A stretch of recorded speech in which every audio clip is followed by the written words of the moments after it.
Honorable members.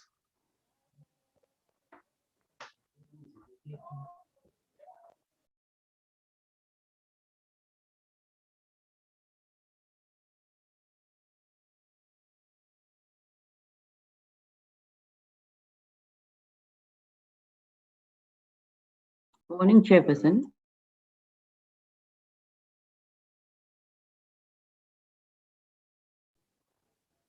Yes, good morning, honorable members. I'm experiencing network challenges where I am in the Eastern Cape. I just wanted to check if I'm audible because I've unmuted my mic for some time before 9. But it was like you can't hear me.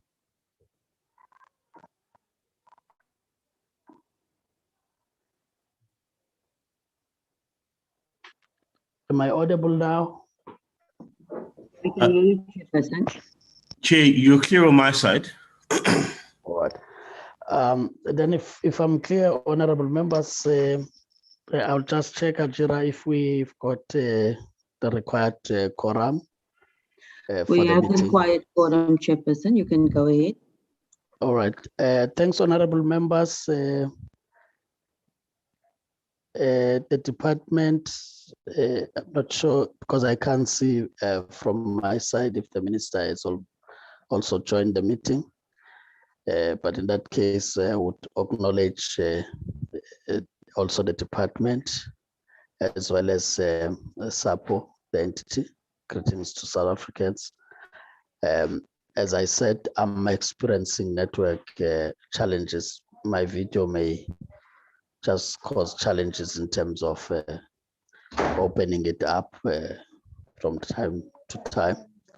And I'll just, without waste of time, just dispense with the formalities. One, just a reminder, honorable members, that we are on a virtual platform, and therefore the rules that apply on virtual platforms apply to this meeting as adopted by the National Assembly. For all those who are on the platform, would keep our mics muted and our video cameras off until a time where you are recognized to speak by the chair.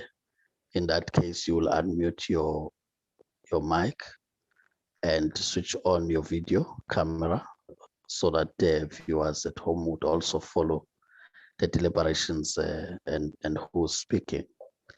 But in a situation where you experience network challenges like I am this morning, you will be indicating to the chair that you are experiencing such. In that case, would still allow you to proceed and speak without your video camera on. This would also then apply to those that may join the meeting later or kicked by the system and have to reconnect. That at all times when you reconnect to the meeting, just ensure that your mic is muted to avoid background sounds that may distract a speaker in the meeting. If we keep that, that would help a great deal in running the this meeting smoothly. So, honorable members, this also then applies to point of orders that members may want to raise, that you would not unmute your mic first, but you would raise your hand in the platform. In that case, the chair and the committee support would be able to assist in identifying the member who would want to raise a point of order. Only at the time that you are recognized by the chair that you would unmute. That will also help in ensuring that the meeting does not collapse as a result of unnecessary point of orders which may have not been recognized by the chairperson. Having said that, honorable members, before we officially open the meeting, I'll just want to get confirmation from the committee secretary on the apologies that may have been received, just to also confirm that indeed we are coordinating to proceed. Hajira. Morning, Chairperson. Chairperson, as I indicated, we are cooperating. In terms of apologies, the Minister will not be attending today because she's attending a cabinet meeting. The Deputy Minister also apologized. The Deputy Minister is in Limpopo as we speak. Apologies for Mr. Madisha. And also Ms. Ntembu will join us later as she's busy with constituency work. Thank you.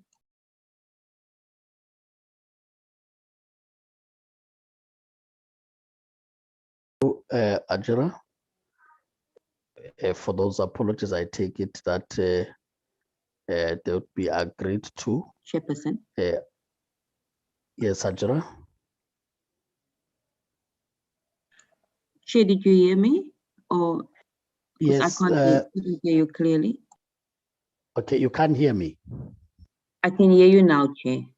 Yes, no, I was saying thanks for the apologies that you've placed on record, and that I would have loved then to proceed with the meeting, taking note of the apologies that have been received. Am I still not audible? I can hear you, Chairperson. Okay. No, I was just saying then that honorable members, those are the apologies received, but this meeting coordinates for us to proceed. We do take into account that this meeting happens on a Wednesday, which is outside Recording our in progress. meetings, that we have a slot for on a Tuesday. But we thought it's important that SAPO should still come before the committee. So as I open and officially welcome you, Hajira will in the meantime flight the agenda for the meeting. But it's more a continuation of a discussion we had with SAPO, and therefore would be briefing the committee in that regard. And we'll then assess how far we go in relation to B, because I also had a discussion with the committee support that in case we are unable to handle all minutes, would handle them before Parliament rises next week. So we'll just gauge the engagements that we have. I also want to bring to your attention, honorable members, as I open this meeting, that you'd be aware that there would have been a planned session with the Wetsling Center. But given apologies that have been received, we have since engaged the Wetsling Center to forward the reading material for the subject matter that they would deal with, which is on cybersecurity, and that members could go through this at their own pace during the constituency period, and that we'll try and reschedule them for the next term, and therefore do the additional one probably towards the end of the next term, so that we do cover the space for what we could have done in this term. whilst noting those apologies, but I think also an understanding that this has been a very short term and had a lot of work to do as it relates to the budget votes, and therefore members would want to participate qualitatively in such sessions like the Wetsling Center. So that there's that change. There's also a change in the program as a result of the parliamentary program, that on the 1st of June, we are affected in terms of budget votes, where we'll be needed to be participating in the House. And therefore, our meeting would then be on Wednesday. The approach is to have all what was outstanding on Wednesday, so that we do not get to go for 2 or so days, given that it is the week that Parliament rises. We will in due course indicate the approvals in that regard, as we have applied to the House Chair. So these will be the points to make as we officially open this meeting, and from this would then get to the agenda, as it is usually the case in the absence of the Minister and Deputy Minister. Surely the department will then introduce the entity, and then from there we'll get a presentation, which would not be more than 30 minutes on matters that SAPO would want to emphasize. And as I said carefully, it's a continuation from discussions we have had, and members would remember that there was not adequate time, and some of these matters needed to be brought back to the committee for further clarification. Thank you. May I just check then from the department? Very good morning, Chair, and a very good morning to the honorable members as well. Chair, from the department, I will then be leading the delegation. Nonkobela Jordan Gani, the Acting Director General. I'm also joined by the colleagues from our SOC Entity Oversight, and as the Honorable Chair indicated, we are also supported by the SAPO executive, as well as the board members, which I'd like to also greet this morning. Chair, in terms of today's deliberations, the department will make the presentation, and after which we will then hand over to the executive of SAPO for any additions. Just to indicate that as part of this particular deliberation, the minister has constituted a joint oversight forum of SAPO as well as the Postbank that looks at these particular matters. Also, Chairs, you would know that the department has also been working on the amendment bill for the Postbank, which is out for public comments. This amendment bill was based on the comments that we had received in the main to look at the interdependencies issues in as far as how then the Postbank would obtain the banking license, and also to address the bank controlling company structure, to which then the amendment Postbank bill has now addressed. And that is why it is also out then, Cabinet has approved it and is out for public comments.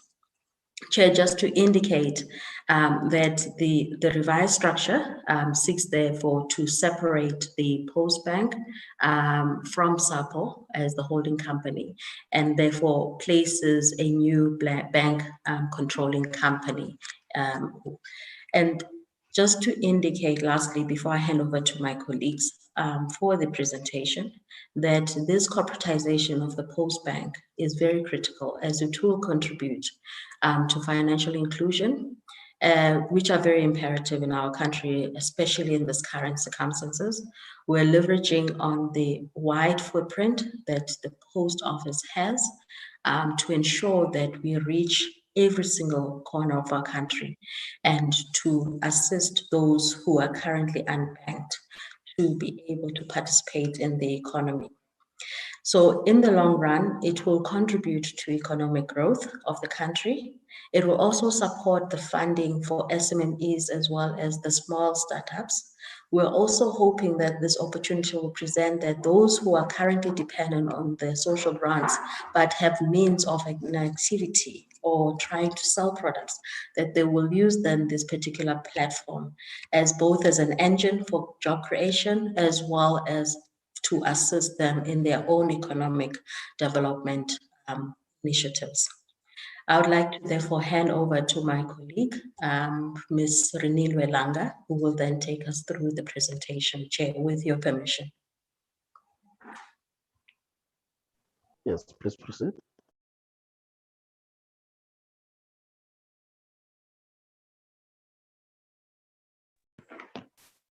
Good morning, members, chairperson and members, and also the board members from SAPO and the Postbank and the group CEOs.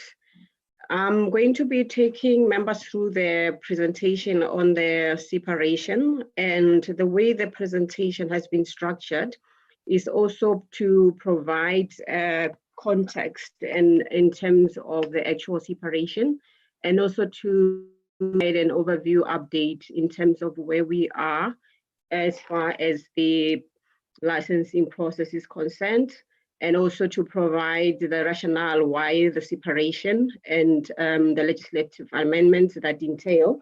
So as the acting DG has indicated, as the department, we are responsible for both entities and also in terms of the restructuring process.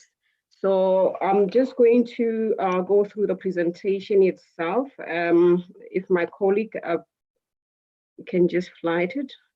Okay, thank you.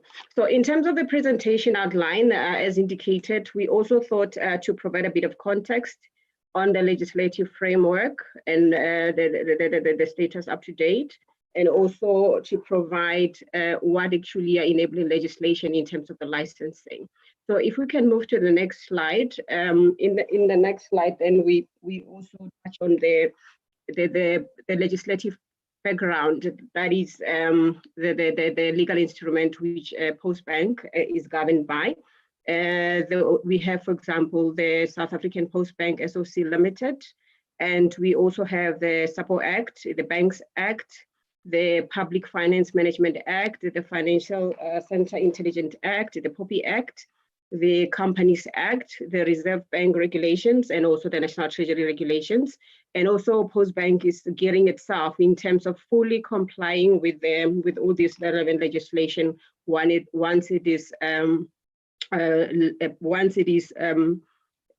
licensed as a fully fledged bank.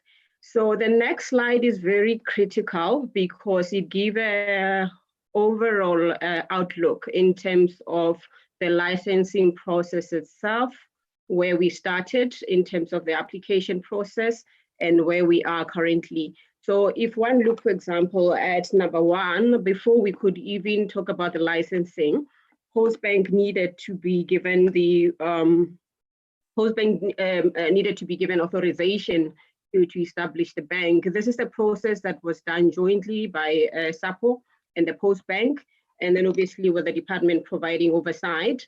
Then it lodged in an application in terms of Section 12 of the Banks Act. Then from there, we are looking at the core dependencies in terms of that particular application. So the Reserve Bank actually requested that Postbank comply with a whole lot of conditions that were outlined in order for those sections to be met before we could get any dependencies, before we could get any authorization to establish the bank. So part of this included, for example, the appointment of directors.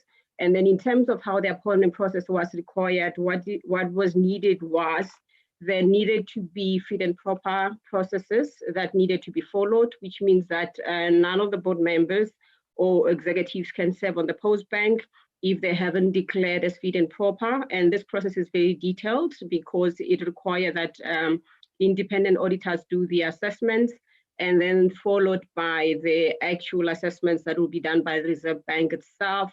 And we also needed to comply with certain sections of the Postbank Act in terms of the appointment of the directors. And only then we also had to make sure that Postbank, there is a determination. For example, as we will all know, the Postbank has been a division under SAPO, so there needed to be that split in terms of what business fall within the Postbank and what fall within the SAPO. And then this it meant that in preparation for Postbank to be registered with the CIPC, we needed to find out what exactly from the subsidiary. So all those determinations were done, and then submissions were made to the Reserve Bank. And the minister then published the Gazette date in terms of the business that fall within the subsidiary. That was done in April 2019 in compliance with Section 6 of the Postbank Act. And there were also requirements from the Reserve Bank to have some financial projections. And this is just an example of some of the dependencies that were required. Then only afterwards, then the Reserve Bank, after processing that application, it then granted authorization for the bank to be established in terms of Section 13 of the Reserve Bank. That is after having been satisfied that when it comes to the requirements of Section 12, which actually grants is the requirements to grant authorization to establish the bank, that then authorization was given, which is point 3 of the slide.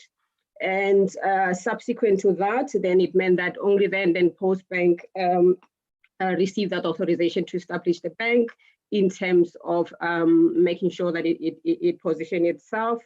And then as part of the application process, it meant that we needed to incorporate the Postbank, which was incorporated with the CIPC. And then we ended up at point 6. So point 6 is where we are currently, where the application has been submitted to the Reserve Bank in terms of Section 16 of the Banks Act. So as part of this application, one of the main requirements that Postbank needed to meet with is with the registration of the bank controlling company, which is required in terms of the Banks Act as well. So this is where we are. And then point 7, it's actually where the status is. Although I tried to summarize the prolonged process in this slide. And then in terms of establishing the bank controlling company is that once this is established, which is point 7, then we can move to the registration of the new bank, which means that the Reserve Bank will then consider the full application and make a determination as to whether to grant the license or not. So the main reason for the amendment is that for us to be in a position to fully get the license, then we needed to establish a bank controlling company that would be meeting the requirements of the Reserve Bank and in terms of the Banks Act. And then in terms of the requirements is that the bank controlling company will be the shareholder reference for capital adequacy requirements, and also in terms of complying with the statutory requirements that are required in terms of the Banks Act. So in terms of Section 3.2 of the Postbank Act, which states that upon incorporation, Postbank needed to be established as a sole member of the, what it meant is that SAPO needed to be established as a sole member of the, like as a controlling company, which meant that SAPO had to be the shareholder of the company itself, which means that we needed to register the post office as a bank controlling company for the Postbank. And then in terms of the requirements, SAPO needed to meet certain requirements in terms of the Banks Act.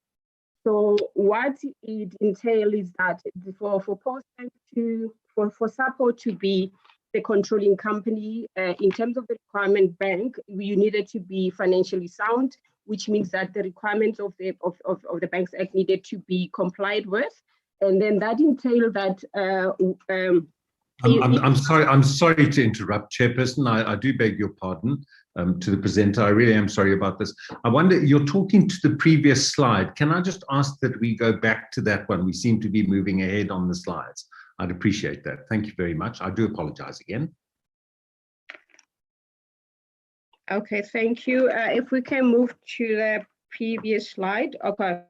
In terms of this slide, what this slide entails is that we needed to register the bank controlling company to conclude the license application process. And then in terms of registering the bank controlling company, the requirement is in terms of Section 43 of the Banks Act, which means that would be like a holding company for the Postbank.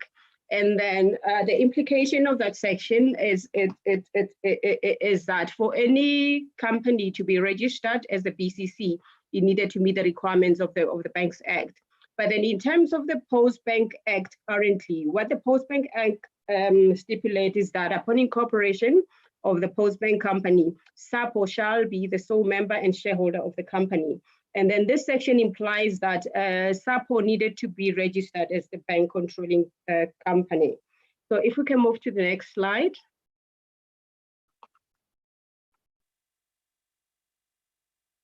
So the challenges with that is that SAPO in its current form could not be registered as the bank controlling company, which meant that we needed to find BCC structure options that can be considered in order for the BCC to be optimal to meet the requirements of the Banks Act and the Reserve Bank. So as a result of this, then there were engagement between the department and the National Treasury in consultation with SAPO, the Reserve Bank, and also the Postbank, in looking into what are the alternative structures that we can consider for us to be able to register the bank controlling company.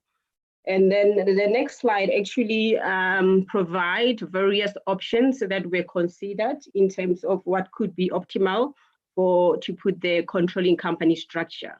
What we're not changing in the Act, because in terms of the shareholder departments, nothing changes.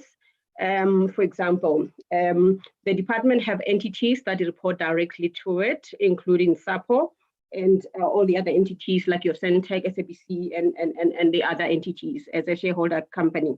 So what this means on the part of SAPO, it means that now you will have Postbank and SAPO reporting directly to the shareholder. So nothing changes on the shareholder side. So what then changes is that because the Reserve Bank require that you have what you call a bank controlling company, we're going to put the bank controlling company between the Postbank and the department. So that is option 2. Okay, if one look, for example, on option 1, option 1 is the it's the status quo, including the first the first column on the left where the department is, and you have SAPO, you have Postbank. So this is just augmenting that. Option 1 was also reconsidered, and then option 2 was also considered, where you have government, you've got the bank controlling company and the Postbank. So on option 2, for example, it won't just be Postbank. The center here is on the Postbank because Postbank is what we're going to be licensing. But what it means is that you still have SAPO reporting directly to the shareholder department, and then Postbank also reporting to the shareholder department. But then you put the BCC in between in between the department and the Postbank, just in meeting with the requirement of the Reserve Bank. And then the other one was option 3, which was to instead of putting the where the BCC was to be put between SAPO and the Postbank itself. But then in terms of our engagements with the Reserve Bank, it was that the Reserve Bank would have been comfortable with the structure that is supported by the National Treasury. So option 2 is a structure that was then decided upon as an executive decision to say that in meeting with the requirements of the Reserve Bank, then option 2 would be the ideal structure for the Postbank. So all of these structures, there were a lot of engagements, which were also assessed with the assistance of SAPO and the Postbank, and also the independent auditors that were engaged on this particular purpose. So after all the deliberations and the engagements, and option 2 is what was adopted in terms of the actual structure. So if we were to move to the next slide in terms of where we are in the process. So all the amendments that we are doing currently is actually to effect option 2 in the previous slide.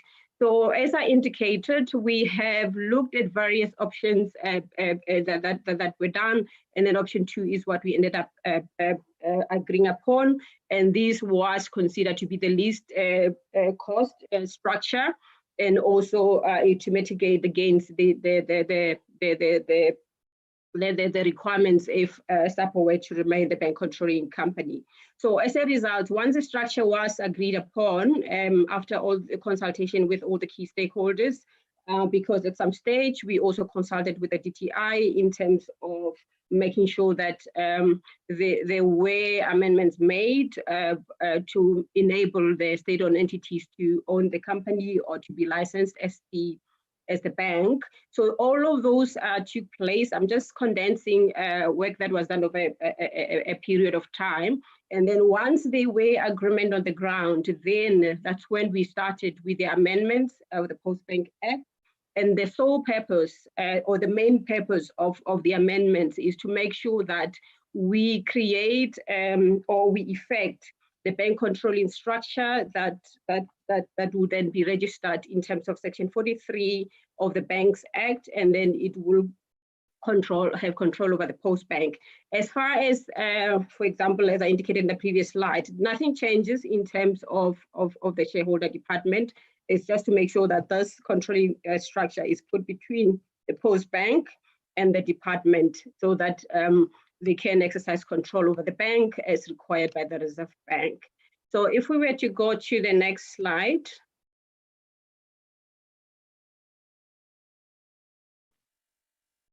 The next slide is just rehashing what I have already covered. And then in terms of the actual amendments, we have also provided in the presentation itself, because what the amendment does, although the main purpose is just to effect the controlling structure, but it's also to look at areas which are consequential amendments as a result of those changes. So when the bill was developed, it was developed in consultation with National Treasury, SAPO, Postbank, and also there were consultations with other relevant key government departments. If we can move to the next slide.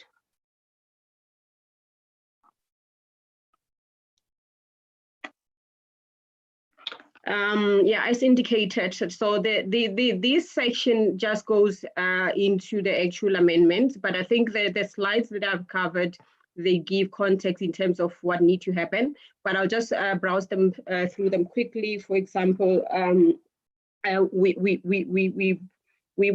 have already had engagements, and then as part of the development, we followed the same routes that we would follow if we were to develop legislation or make certain adjustments. So in terms of the adjustments that when we have done, so the bill has went through the economic sector, investment, employment, and infrastructure cluster. It also was vetted by the state law advisors. It also went through the Department of Monitoring and Evaluation, where the CIAs were done in terms of economic impact assessments. And we just summarized on the slides some of the key comments that were received from that process. And then the main the comment which we got was to make sure that we consider the process that is being followed in the development of the state bank. And then for this purpose, the department was advised to consult Treasury on the engagement on the state bank.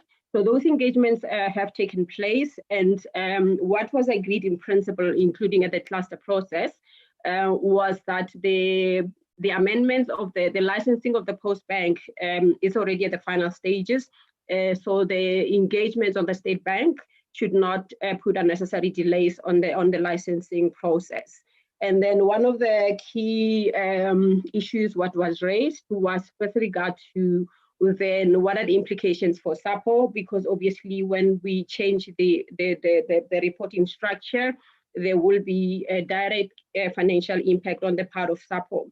So in this regard, there has been agreement in principle with the National Treasury that the risk, the fiscal risk would be considered, and that we would have to work through the restructuring of SAPO, and then that the impact would actually be accommodated in terms of the budget process.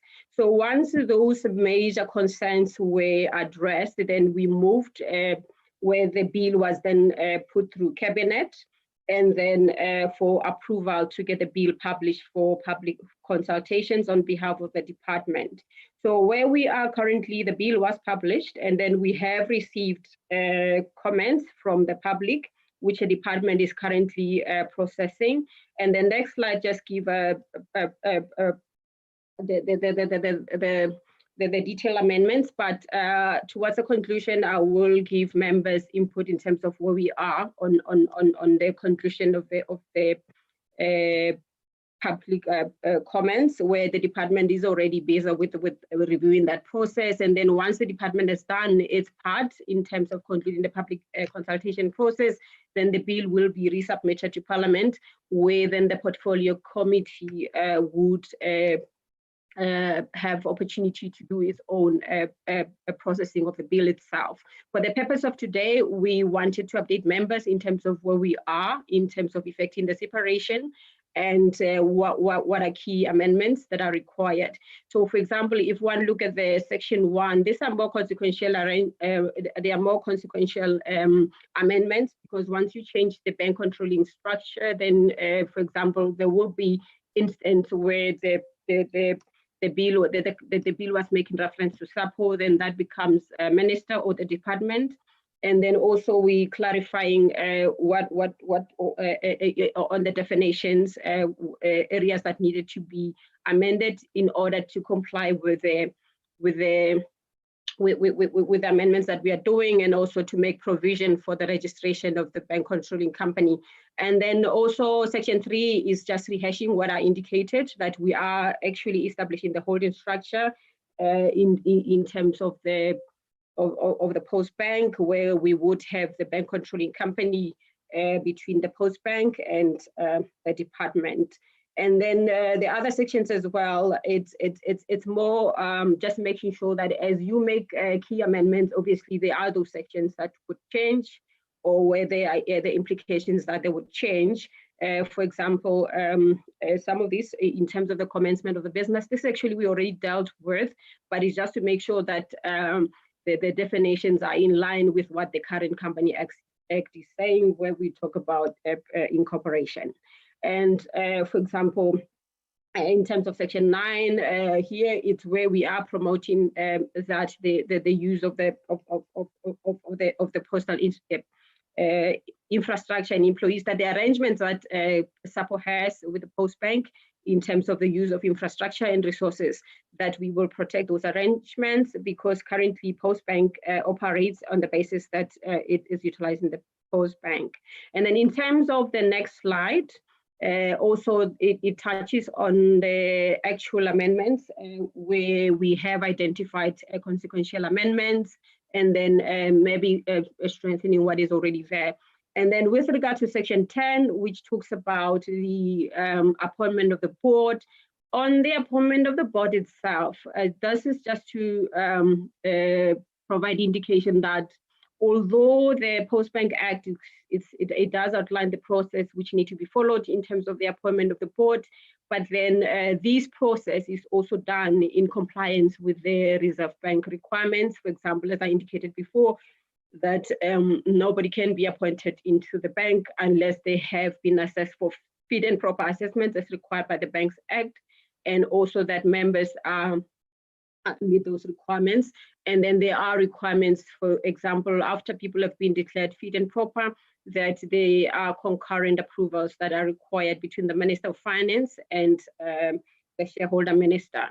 And also we are deleting the sections that were implying for the post office to be the controlling company, and we're making subsequent arrangements throughout.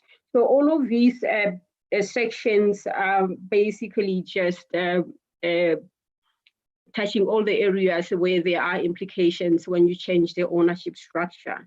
So that is in summary, and then if we were to move in the next slides, each and every section that we have touched on is just to make sure that where there are implications when you change the structure, then there are subsequent amendments made in the relevant section of the Act, and also ensuring that on the governance structures in terms of how the board operates, that we also strengthen those sections, and then also that there is some form of or standardization of how these issues are dealt with in terms of the governance requirements.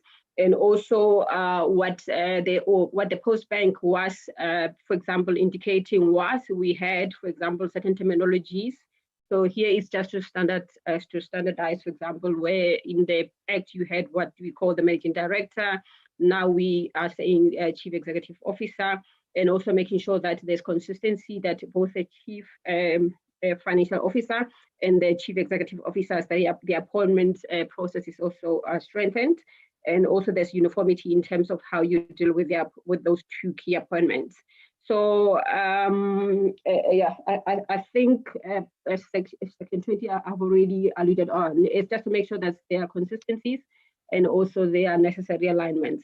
So the key change, which is the main reason for the amendment, is still about the bank controlling company structure. So everything else is just making sure that there is alignment in terms of the relevant sections of the Act. So that will summarize the amendments, the actual amendments.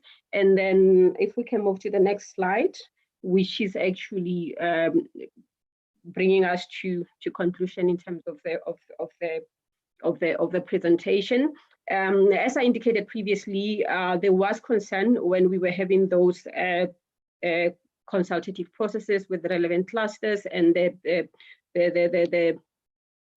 relevant government departments as to whether the separation, it means that we're going to leave SAPO in the cold, or whether are we going to consider what then becomes of SAPO. So in terms of assisting SAPO to stay on, for SAPO to remain operational and also to minimize the impact of the separation, what the department is currently doing is that, as reflected in the previous presentation to members, that the department is proceeding with the process of appointing the team of turnaround experts to assist in terms of repositioning SAPO, to making it reorganized and to remain relevant, and also to address the impact of the removal of the ownership from the group. And all efforts is to make sure that the reorganization take place, and then SAPO is repositioned. And in terms of the financial impact, I have alluded that in terms of the engagement, which were part of the engagement before even the executive decision was taken on the separation, there is a common understanding in principle that SAPO would have to be compensated, and that process would take place through the MTF processes.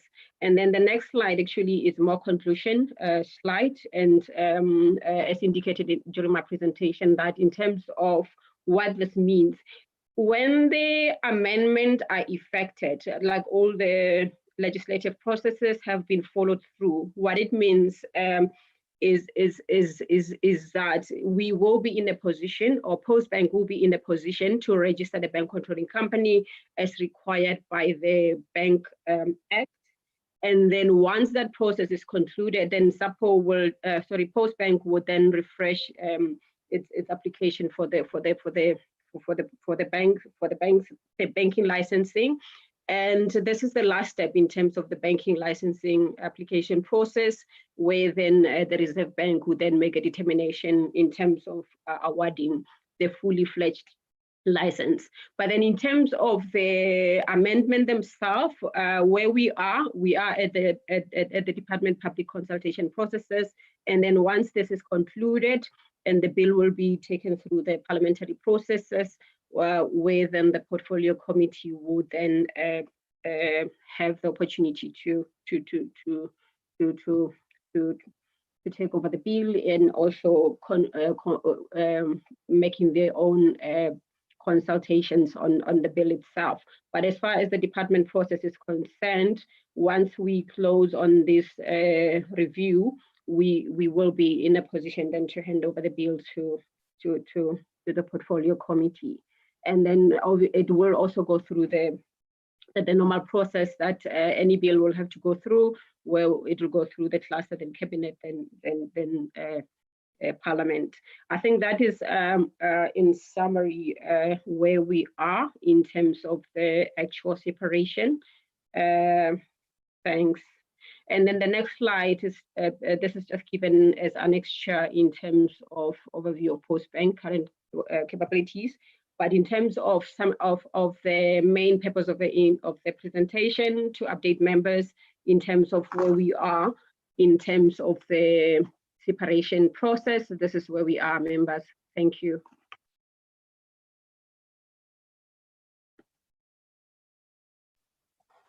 Thank you, Chair. That is the presentation from the department.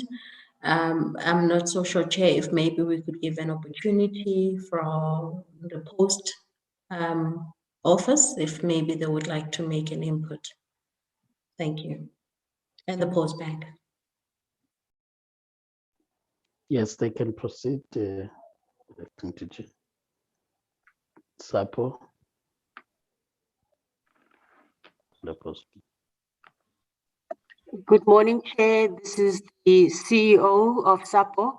We are aligned to the presentation that has been made by the department, and we thus have nothing specific to add. We may very well participate in the question and answer session. Thank you very much, Chair. Postbank, anyone want to speak? Thank you, Chair. Morning, Chair. Molatlhe Kgaue from Postbank. We are also aligned to the presentation of the department and no further comments to add. Thank you.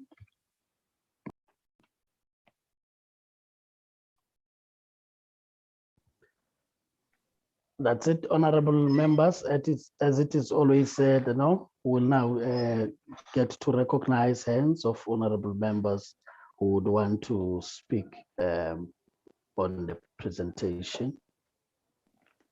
Ajira, you'll also assist me in getting to identify other hands. I'll do that, Chairperson. Okay, I see Honorable Mackenzie's hand is up. There's Honorable Mbele. Hajira, if you can assist me.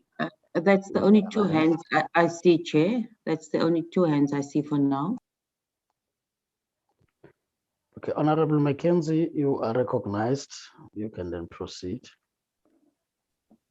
Yeah, Thank I you, recognize Chairperson. mine as well, Chair. My friend Mulal. Thank you, Chairperson. Thank you, Chairperson. Good morning to you. Good morning to the acting DG and members of the department, all protocol observed morning colleagues. Chairperson, I get a sense of disquiet around, if with your indulgence, just a comment, I get a sense of disquiet around the post bank and this entire separation of the post office. And it's because little nuggets of information are dropped in from time to time. And I'll give you an example of this. When we sat during the BRRR process, there were in fact, I don't want to falsely attribute things to the minister, but I'm sure the minister made a reference, and one of the entities made a reference to approaching the new Postbank for for a loan, for a sort of low interest loan. And that concerned me a little bit, because I was always under the impression that the entire purpose of the Postbank corporatization was to provide banking access to the unbanked, our people who are forced to go to moshonisis, for example, for payday loans and that sort of thing, that they could instead go to the Postbank for that. So that it would serve that market. I'm a little bit concerned when I hear state-owned companies talking about going to the Postbank for loans. And then in this presentation, like I said, it's little nuggets that are dropped in. In this presentation, the presenter referred to the Postbank as the state bank. Now we know ANC Congress resolution was around the formation of a state bank. And in fact, the ministers agreed that this process is in part to meet that Congress resolution. It really fills me with that sense of disquiet to hear the Postbank referred to as the state bank, that it can sort of go in there. And let's be honest, Chairperson and colleagues, the state hasn't covered itself in glory when it's run any banking operation in the past. Look at the Development Bank, look at any bank, they haven't done that. And yet we have private players, and we have black private players going into the banking space, into the digital banking space, very successfully. I'm thinking of Time, for example. We have Discovery Bank launching their new option. We have Capitec, they're an existing player. So there are lots of players in that game. There's that, as I say, there's that sense of disquiet that once again, we're taking a long time to actually do anything that other innovators are way ahead of anything government can do in this area. If you can just, as a first question, please, to the acting DG, can you just tell me when the corporatization process of the Postbank started? What year? Give me an indication. And how much money have you spent so far on, specifically as a budget line item, how much money have you spent so far on the corporatization of the Postbank? Then let me thank the presenter for this presentation, because I think it's really given us a frame on which we can work. And let me see if I can sum it up as I understand it. So the Postbank and its assets are being removed from the South African Post Office Group, and it's really in the final stages of that. There's one more hurdle to go. Removed from the South African Post Office. And a separate bank controlling company, totally separate from the Post Office, is going to be set up that will report directly to the ministry. So the South African Post Office is completely separate from the Postbank, which in fact flies in the face of the fact that 95% of post offices worldwide have a bank connected to their operation. So let me ask this question. Without a banking license, because the SAPO won't have a banking license, how does the separation of the Postbank then impact on the SAPO's ability to pay grants?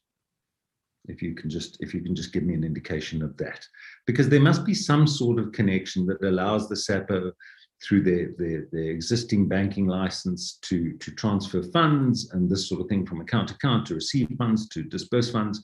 So, without knowing anything about the technicalities of it, what impact will this have on SAPO's ability to distribute grants without a banking license?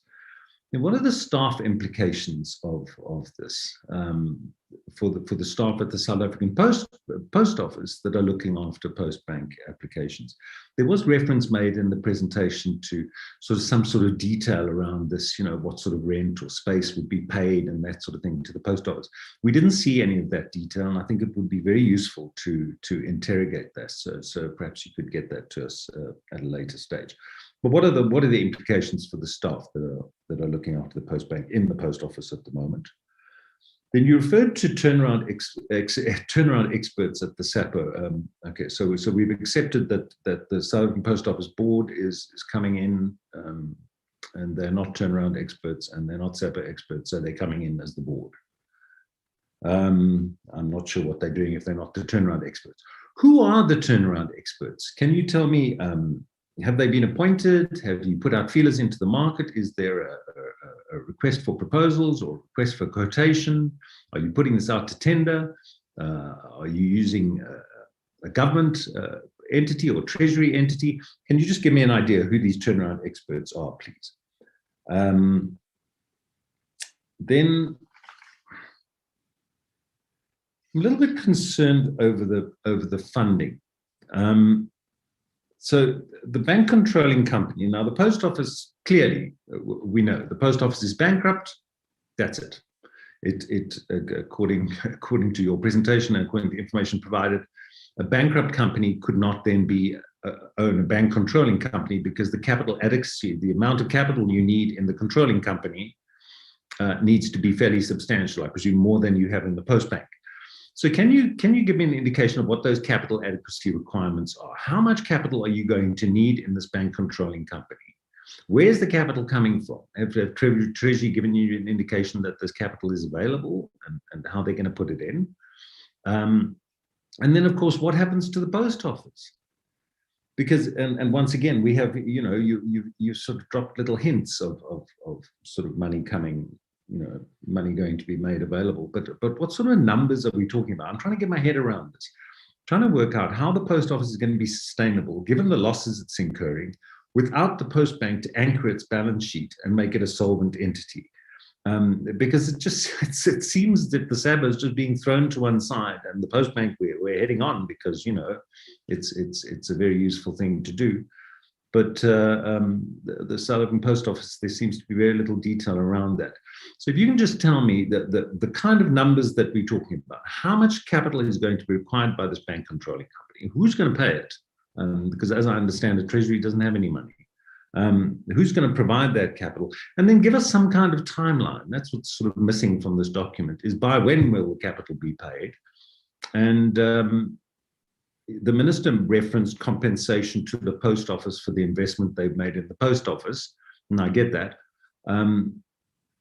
My understanding, the only compensation that, the fair compensation that you pay would be the net asset value of the Postbank as it is. Can you just give me an indication around how the post office will be compensated?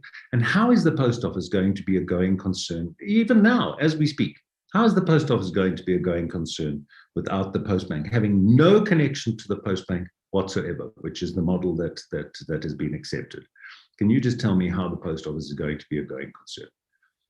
Thank you very much, Chairman. I'll leave that for the first round, if you don't mind. Thank you.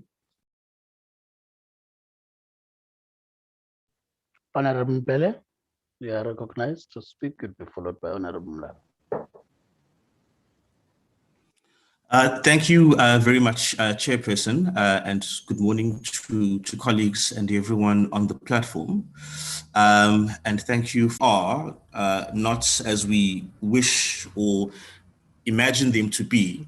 Then surely the Postbank's utility and accessibility to the unbanked at the end of this process would still remain severely diminished if the post office branches themselves in many parts of the country are closed intermittently. We know that's been an ongoing chronic issue, or if many branches are understaffed or mismanaged, or have issues with their IT systems, etc., etc. So my very basic question, Chairperson, is for all the flowcharts and the and all the plans that are outlined, does this not really just amount to rearranging deck chairs on the Titanic? I mean, what's the substantive and unique value add if the underpinning institutional capacity and effectiveness of operational management is still going to be what it's been for a while now concerning the SAPO? Yeah, that's basically it. I'm just seeing a rearrangement of deck chairs on the Titanic. There's a big iceberg ahead of us, and that's really the issue that needs to be front and center. Thanks, Chair. Honorable Mlala, you can proceed. Yeah, thanks, Honorable Chair. My network is not that very good. Sorry for the screen. And let me also welcome the presentation from both the department and Postbank. I think I now have a more clear understanding. The only few things that I need to be cleared off. My understanding, they will correct me if I'm wrong. My understanding is that because if you establish a bank, surely you must have done sort of a sphere of influence and get the clients. Now, in this case, the clients will still remain the clients of the post office, if that is my understanding.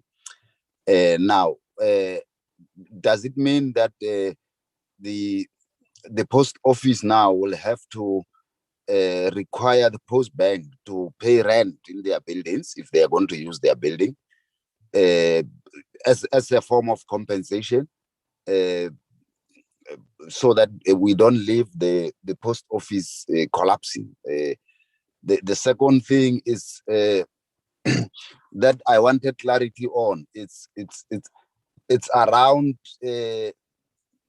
the issue that we raised some times ago, whether this is a state bank or another model of a state bank, or the operations will still remain the same. The clients will still be from the post office, but this time the management is the one, the board, the controlling company is the one that will be outside the post office. I think if I can get those two questions cleared, I'll be fine. But I'm quite comfortable with the presentation. Thanks. Thank you, Honorable Mlala. I take it that these are the questions in the first round of questions. If there would be other questions, we'll take them in the next opportunity available. But I will allow now space for the department and the entity to respond to specific questions asked by members. I'll then be guided by yourself, Acting DG, on whether you want to give entities first, or you will do as you presented, starting with the department.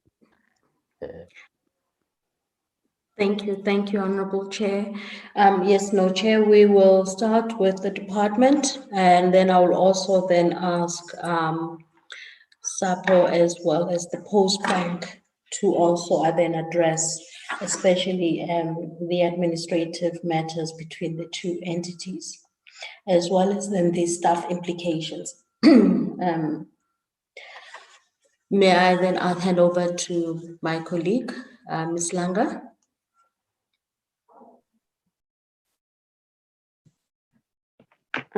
Thank you, Chairperson and members and Acting DG.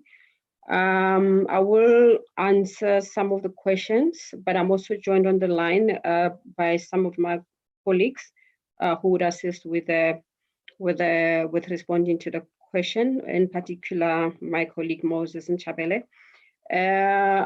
With regard to the impact on the social grants, the won't impact on the social grants, because in terms of the master agreement that SAPO has with SASSA, that contract is very clear. The agreement is clear in terms of the roles and the responsibilities, in terms of what Postbank is responsible for and what SAPO is responsible for. So the arrangement is that the arrangement would continue in terms of those arrangements, but then obviously when the entities are separated, then there would be those governing instruments in terms of the service level agreements that would be between SAPO and the Postbank in terms of delivering. Because the whole capability to deliver on the social grants, it was based on the joint capabilities of both SAPO and the Postbank. And then with regard to the implication on the staff, I would answer, but I think Postbank can come in if they want to add on. How Postbank has been functioning, even though it was a division, once the act was put in place, the South African Postbank Act, SAPO have always run the Postbank with that mindset that eventually Postbank would have its own license. So in terms of the roles and the responsibility as to what the staff are responsible for, those are clear. I mentioned in the presentation that there was a gazette that we issued last year, April, which was actually where we were setting up Postbank as a subsidiary, which means that Postbank is still functional, but as 100% subsidiary of SAPO. So in as far as the Postbank staff is concerned, we don't see any implications for. So what the amendments are doing, instead of Postbank remaining 100% subsidiary of SAPO, it means that Postbank would be a standalone. So which means that then whatever transactions that take place between Postbank and SAPO, those will be done on arm's length. And then obviously it will be totally standalone. But then in terms of the implications on the staff themselves, we don't foresee such, but it's more just strengthening controls in terms of making sure that things are done on arm's length.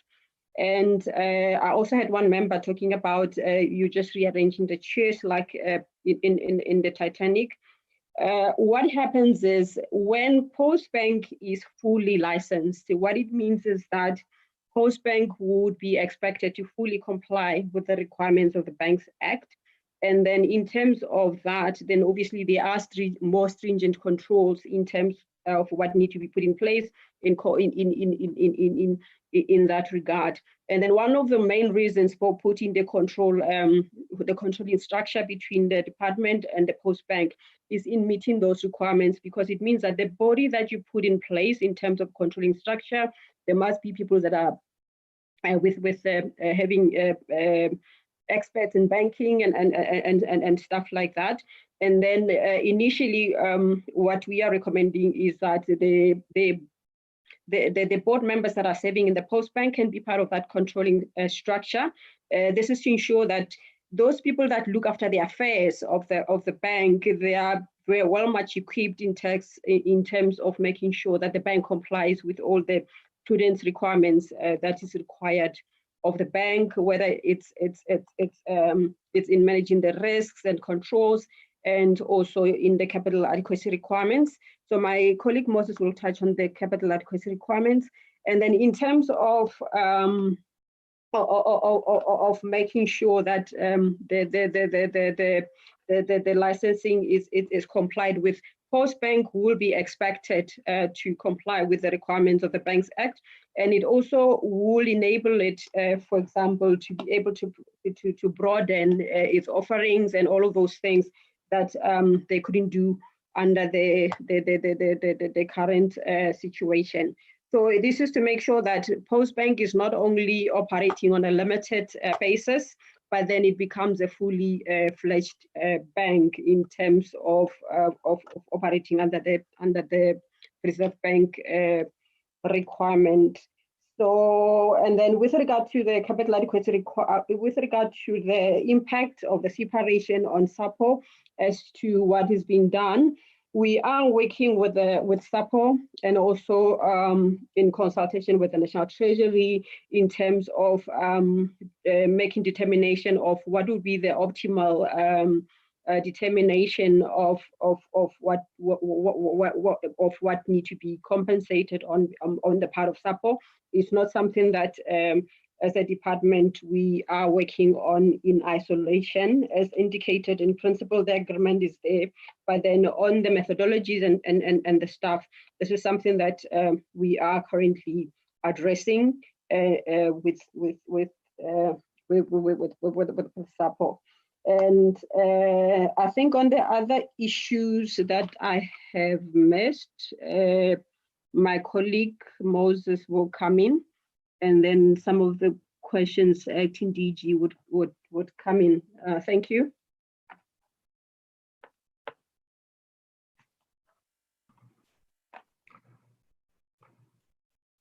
Good morning, Chair.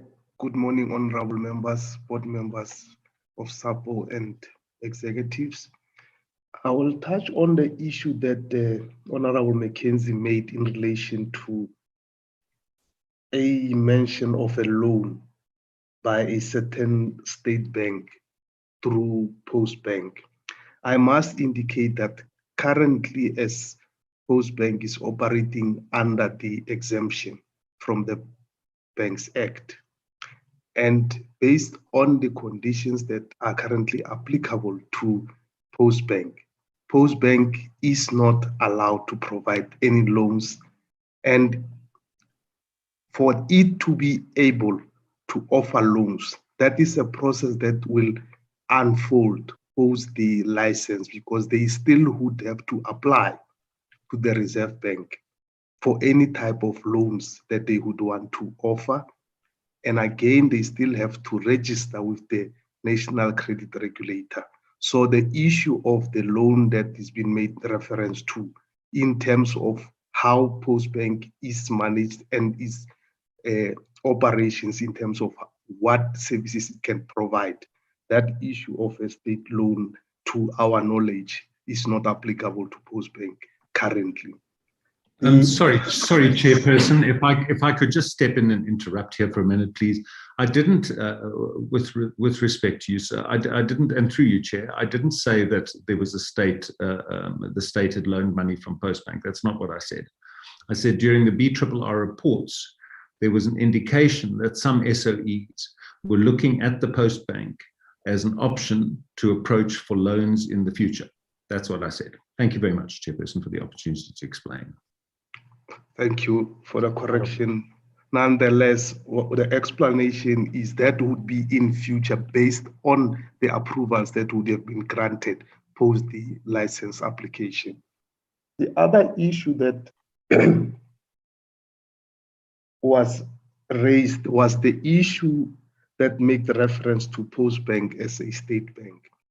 The process of corporatization of the Postbank in terms of ultimately applying for the banking license, that is the process that the department is currently seized with.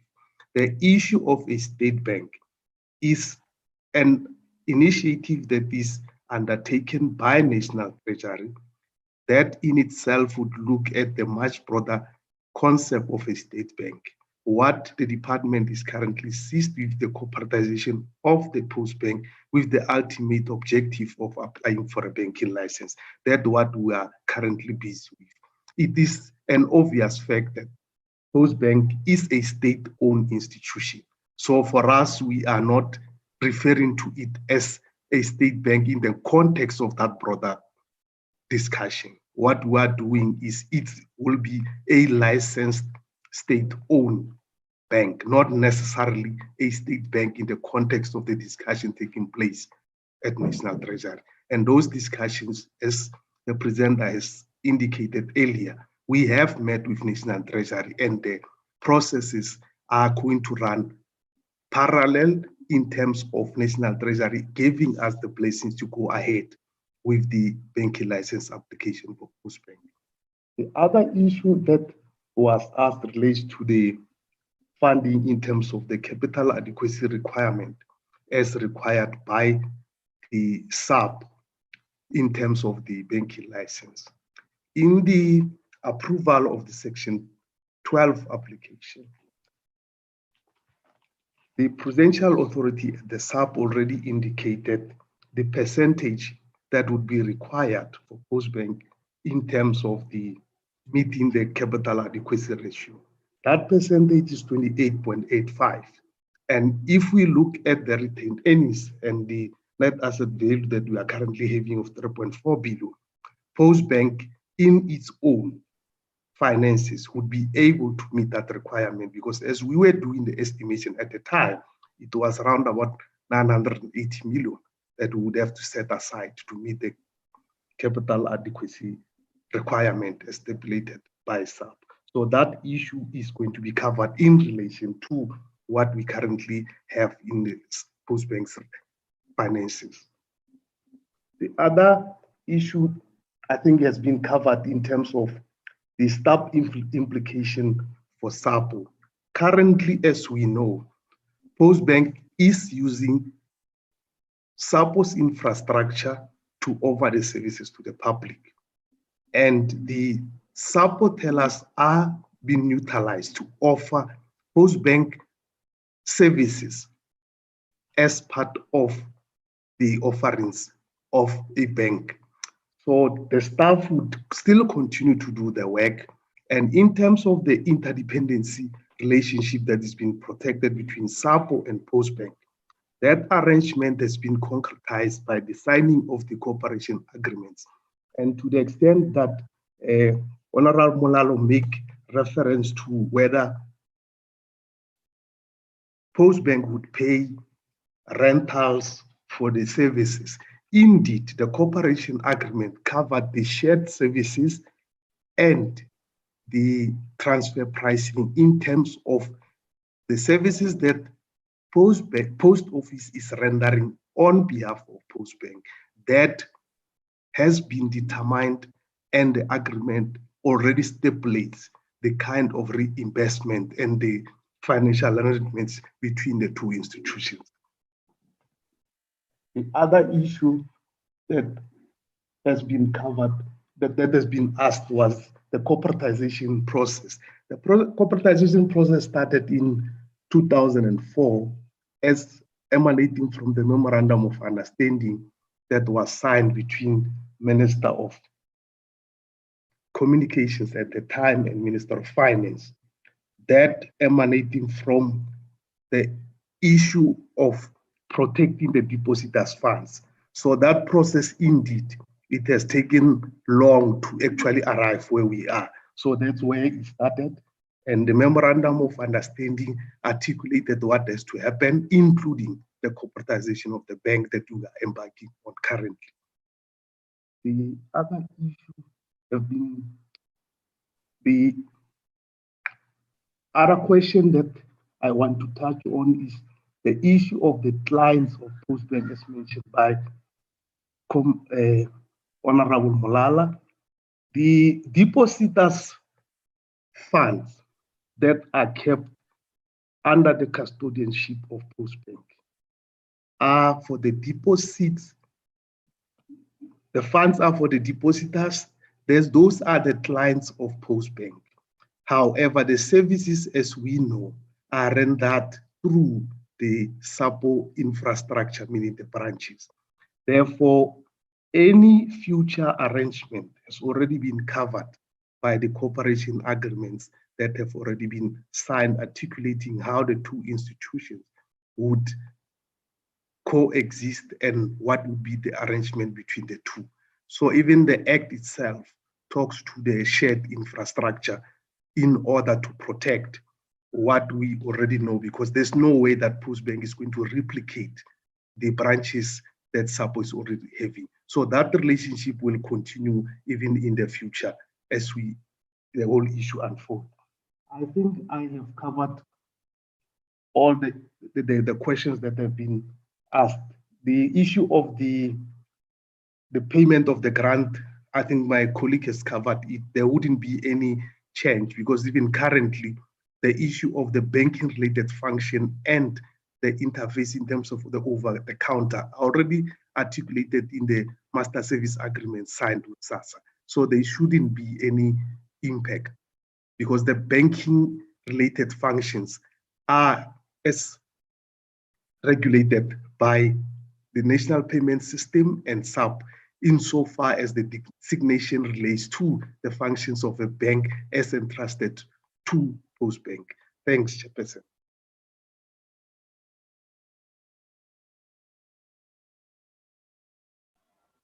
Chair, I would like to give the opportunity to the Post Office and the Postbank.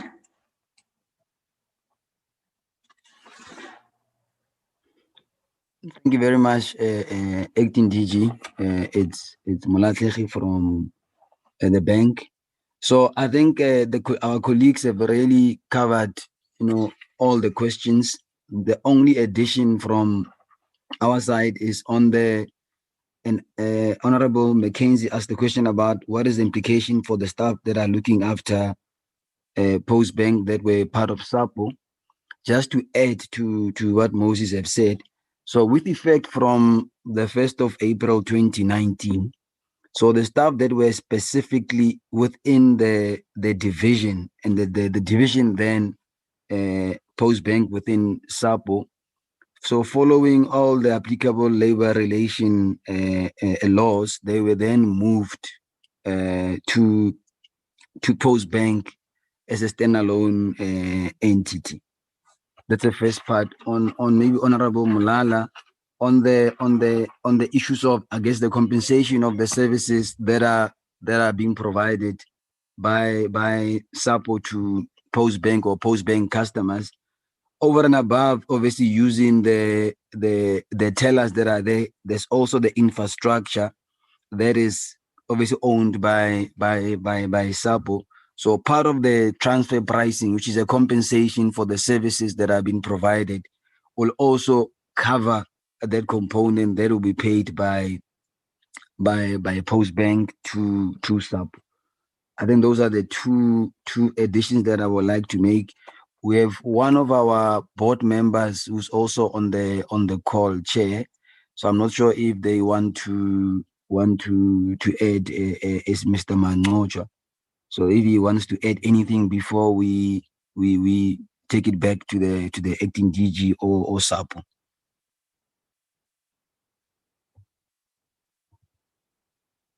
Mr. Mangoja.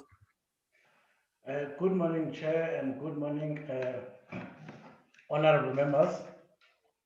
My name is Gobani Mangoja, Postbank board member.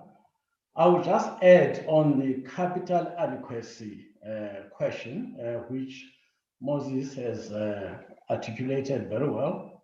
He has indicated that the minimum from the Reserve Bank was 18%.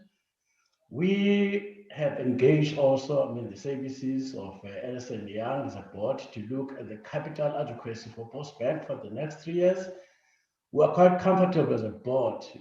The capital adequacy of Postbank for the next 3 years is sitting at something like 30%. So Postbank is well capitalized to be able to cover all the risks, as stipulated in the Banks Act. And we are now in the process of putting together a capital management plan for the next 3 years, in line with our the corporate plan for the next 3 years. Thank you.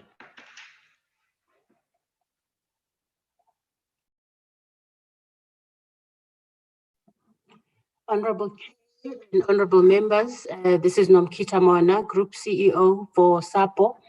I have been comprehensively covered by the colleagues who spoke before me.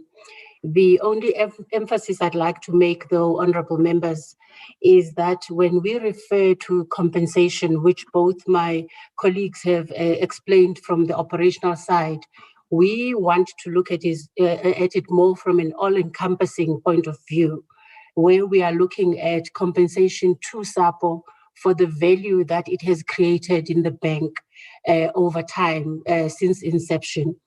And when we talk about this, we're looking at the value past, the value present, and potentially future value of money. So we would want government to review that in that fashion. So for us, compensation is all encompassing. There were also questions around the future of SAPO and what would SAPO then do in the event that the bank is completely removed from SAPO. We are in the process of looking at, in fact, implementing some of the strategies that had actually been on the table for a while. This talks to the e-commerce side of things, because the world is moving in that direction. We are signing up a number of new clients, both international particularly. We already have one that we've signed up. We've already started working with them. We have 2 more, one from Malaysia and one from the US of A, that we will be signing up very soon. So we are also gearing ourselves to be able to deliver on these new clients that we have. There's also issues around the digitization of our systems, because we are working on manual, archaic systems, which do impact what we do going forward. In terms of the experts that the department is working on, we took a decision, the board and the executive, that while we wait for that process to be completed, we will go ahead, because we didn't want to wait for people who may come in a month or 2. And we then decided that we will ourselves, as the new executive, together with the relatively new board, work on those issues that we can indeed work on. So we're quite, hopeful and quite confident that we are taking SAPO in the right direction. We only just need to tighten a few things and have a proper business case that we can take for funding. Thank you, Chair and honourable members. We also are accompanied by our own acting chair of the board, Ms. Tia van der Sand. I'm unsure, Chair, if there's anything you would have liked me to add on. Over to you. Thank you. Thank you. I think it's a bit difficult to come at the end because you are fairly covered by most participants. Chair, through you and honourable members, all protocol observed. If I can just maybe also from our side, I think the one thing that maybe didn't come through in the answers is I need to state that SAPO and Postbank, even though we are on this journey with regards to separation, there's also an understanding that we are still joined by the hip effectively.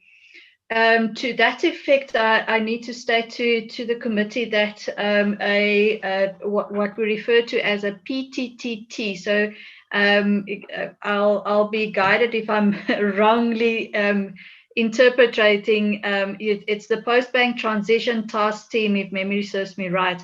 So what that is effectively is it's a structure for a number of board members from both parties to sit together with regards to this, and not just to look into matters of this transition period, but also in terms of how do we synergize what we have as 2 separate companies effectively, and still make a business sense for both parties. And there's active engagements with regards to how do we work together so that it doesn't become this disparate two entities that's maybe not working together the way it was intended to be. So I just want to give the committee that assurance as well, that from that side we are actively still working together, both at executive level as well as between the 2 boards, if I can say that. And the PTTT effectively then communicates to the minister on the JOF that was mentioned. So from the minister's side, the oversight would be the JOF, and then from the board side, it would be the PTTT. If I have, I think in most instances, it has been covered, the questions. If not, I would request that we maybe be reminded, please, Chair, through you. Thank you very much. Thank you, Chair.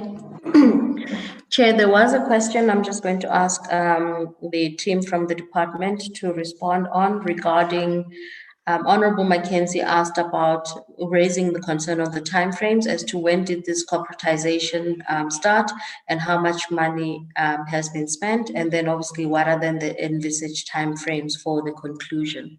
If then the department can just, the team from the SOC can respond to that. Thank you. Thank you, Action DG. In terms of the timeline on the amendment themselves, in terms of concluding the department's own process on the amendments, we are targeting the end of the financial year.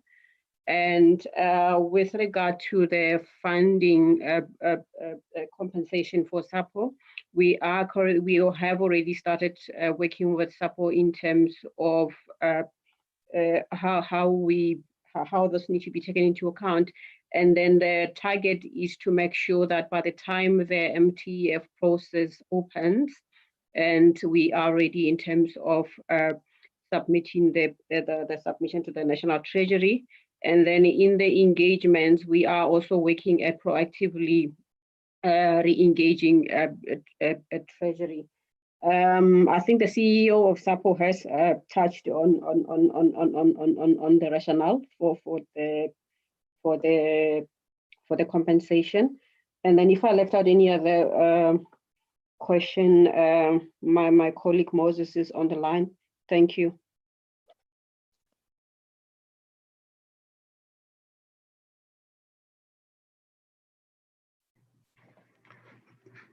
Thank you, Acting DG. I think the questions have been covered in terms of where we started in terms of the process.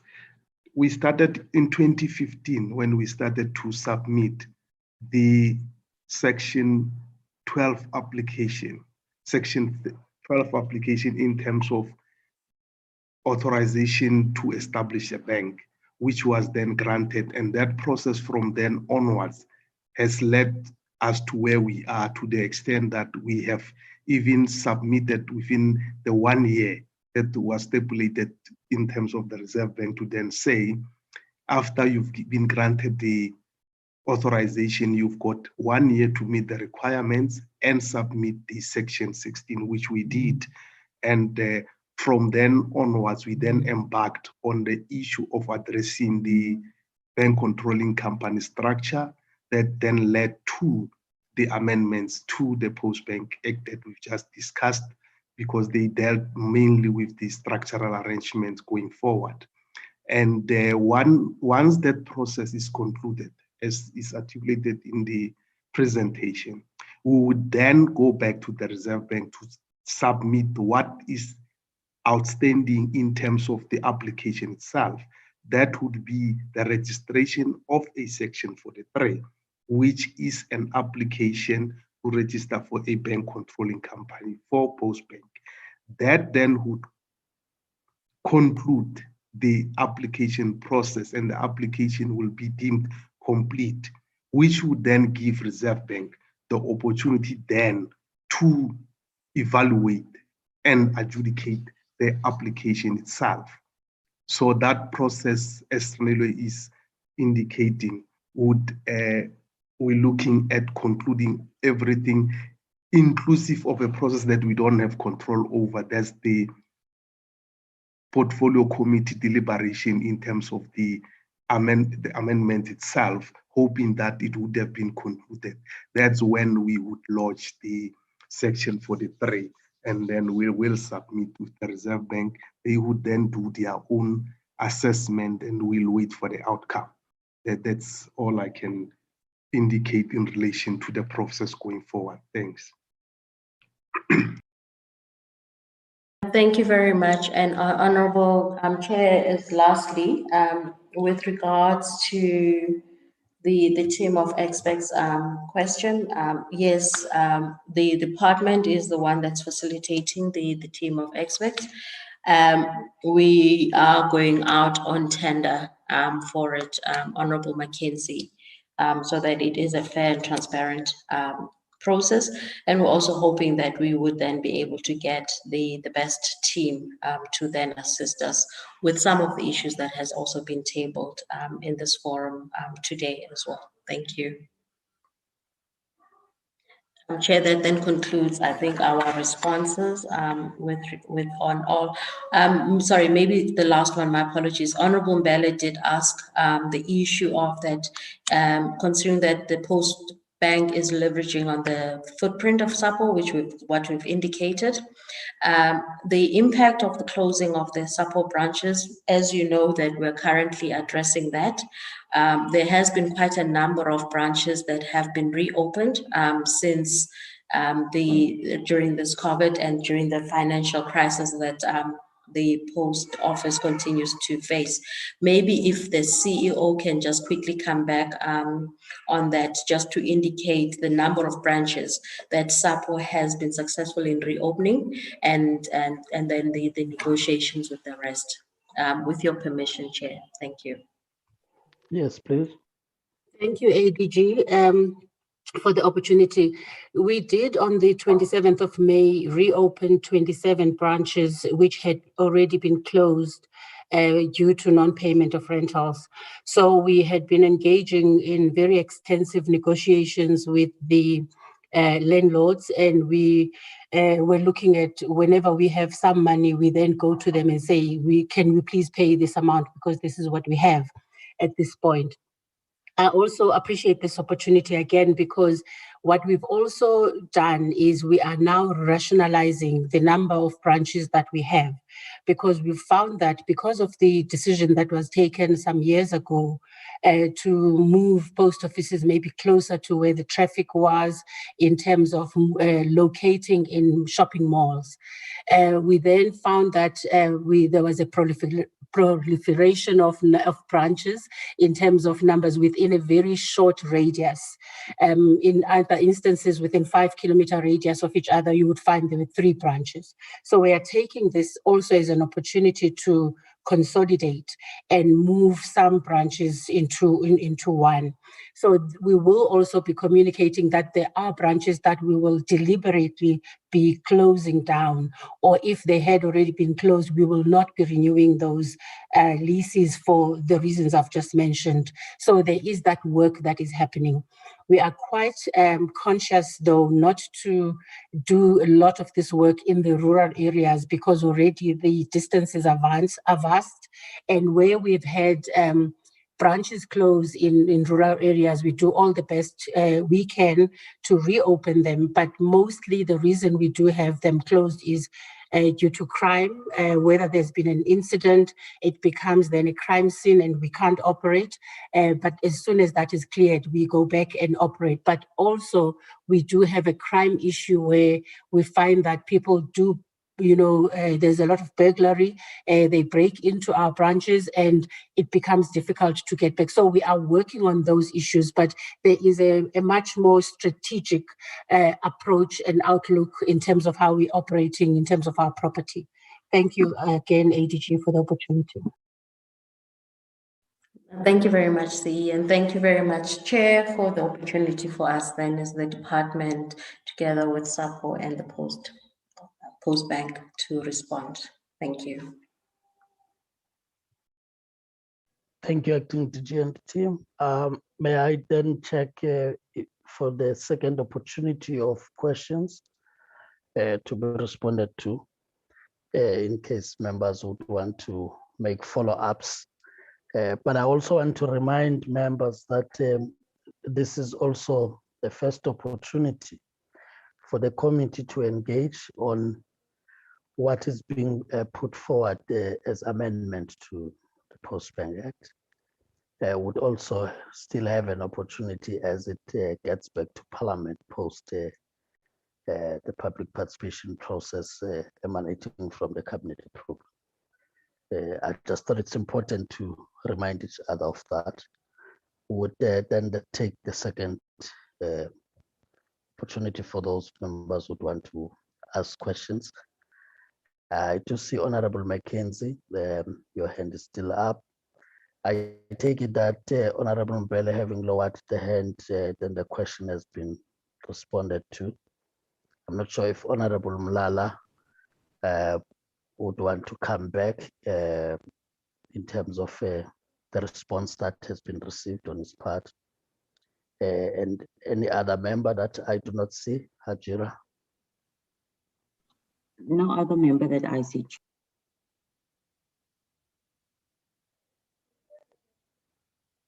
Okay. Honorable Mackenzie? You are recognized. Thank you very much, Chairperson. I will, given there's no other contribution, I'll take the next hour with my questions, if that's okay. Chair, just a couple of questions that weren't answered. Firstly, let me thank all the presenters for a very thorough presentation to I think some very difficult questions. And Ms. Jordan Gianni, an actor you are not. You should, you really play this role to perfection. And I'll just leave it right there. If you haven't applied for the permanent position, you should be. All these actors are no good for stability. In terms of the agreement, the facilities agreement between the Postbank and the Post Office, is there any chance we as a committee could get to see that agreement? Could you happily mail it to us? I would have liked to have seen it as part of this presentation, but you can happily mail it to us. I would like to see that. I'd like to interrogate that information. Then thank you for the corporatization. I got 2 dates from 2 different presenters. The one was the process began in 2004. And then I think Mr. Moses said to me the process really sort of started in 2015, which is kind of what I remember. So which is 2004 or 2015. And then I asked how much you spent. And I'll tell you the reason I asked that question. I hope you've got the information to hand or you're running around looking for it while I'm speaking. Because I remember one year we allocated as a budget item, a line item, over 200 million Rand for corporatization costs for the Postbank. So I want to know, since you've started this corporatization process, how much has it cost? How much does it cost to corporatize the Post Office? And if I can just thank Mr. Kobani for his addition as far as capital adequacy goes. Coming off a zero base of knowledge regarding banking, let's call that for argument's sake. Perhaps the concept of capital adequacy, with your indulgence, Chairperson, perhaps I could be guided here. I think we have the time for it. If we could just have a brief explanation on what capital adequacy is in terms of Reserve Bank requirements and the amount you need to keep. Mr. Moses, you said, and that's the one question, so just an explanation of that would be useful. And then Mr. Moses, you said that the Postbank, in terms of its own capital adequacy, more than met the requirements. And I understand, I believe that. I mean, you have between 6 and 8 billion, correct me if I'm wrong, deposited funds, which is a huge amount of money.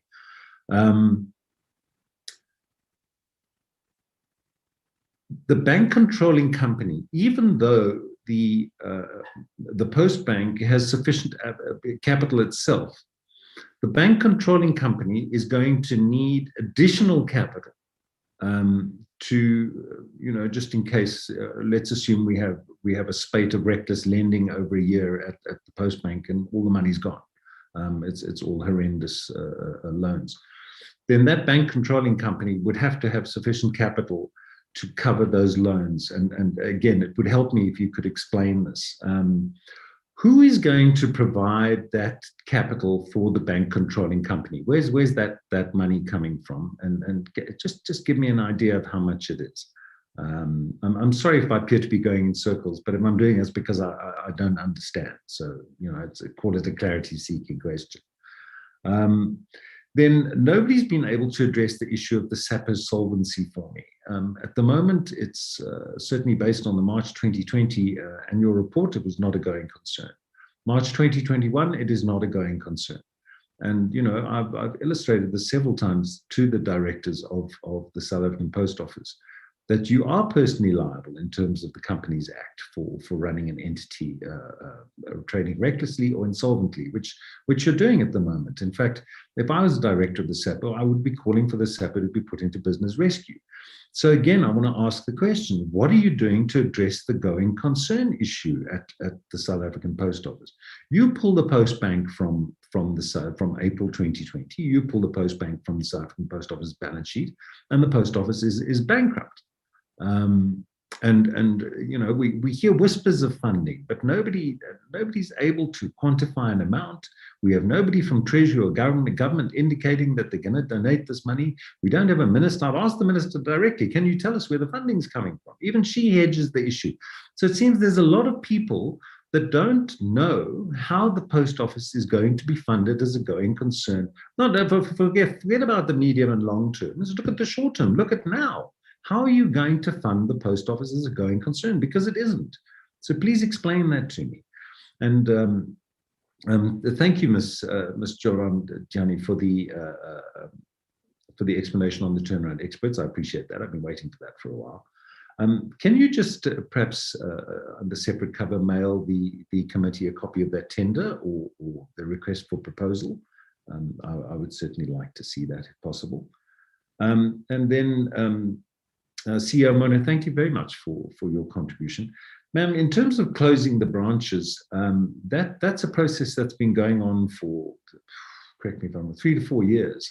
It was started a while ago, and I would imagine those post offices were identified before the process started, and they were since closed. And I know a lot of post offices were closed, not for non-payment of rent, they were closed for rationalization.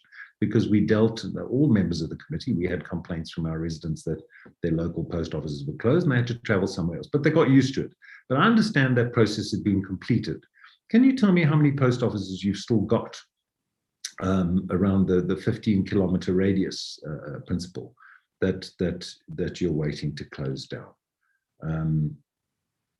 Thank you, Chairperson. I can do a song and dance for the next one.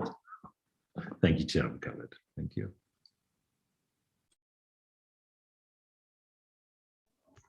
Ajira, is there any other hand that I may be missing? Honorable Mlala, are your questions covered?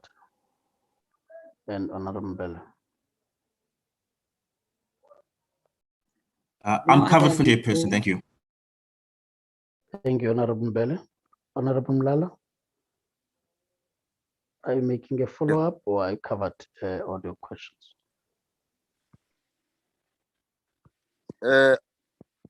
Hello.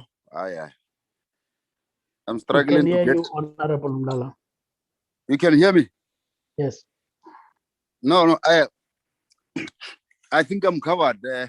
I'm only having the last question, I think, to SAPO. SAPO should at least be able to tell us that how much revenue were they getting when they still have the Postbank, and now that the Postbank is leaving, what would be their estimate loss? I think that would suffice, but I'm covered in terms of the initial questions. Thank you, Honorable Mlala. If there are no further hands, I will then proceed to give the department and SAPO to respond to the follow-up questions. Thank you. Hey, did you? Thank you, Honorable Chair. Let's start with the easy ones, as Honorable Mackenzie said. Honorable members, we will be able to share with you the terms of reference for the team of experts. Mute, Honorable Mlala. We still hear you now. Mute. Thank you. You can proceed, ATG. Thank you, Honorable Chair. We will do that. We'll send those through the office of the minister. With regards to I'll ask the post office. Let me rather start with the post office first and the Postbank, and then come back to the department on the issues regarding the facilities agreement, and also the post office, if there is an estimate at the moment with regards to the envisaged loss once there is the separation. By Honorable Malala, I'm not so sure if they have that information. Maybe they could try to respond on that. And then also on the Honorable Mackenzie, I'm not so sure if we're in a position to provide right now the number of outlets within the 15-kilometer radius as according to the universal service. But we can, if the post office is not in a position, we will also submit that at a later stage, so that we make sure that it's accurate information. May I hand over to the board as well as the CE of Post Office, please?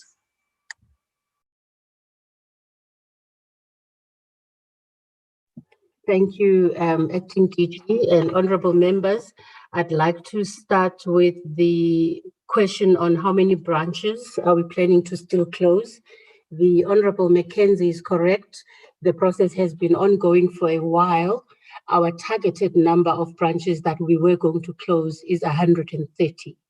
And this was a whole lot of reasons, including lack of profitability and the fact that there were too many within a short space of a space in terms of radius. Now we are left with 80 are the ones that we are still looking into closing. I think what is important to note is that sometimes we do have to respect the current contracts that we have with the landlords, because if we just step out of it immediately, we then are prone to penalties, etc. So we are doing that in a staggered form. So the number is 80 to go. The target was 130, so we have closed some of those. In terms of the revenue that we were getting before and after post office, this is a number that I've just asked the CFO to confirm. He will give it to me in a few minutes. But I think I like the comment from the ADG that perhaps this is a question we could answer in writing. Thank you, Honorable Chair.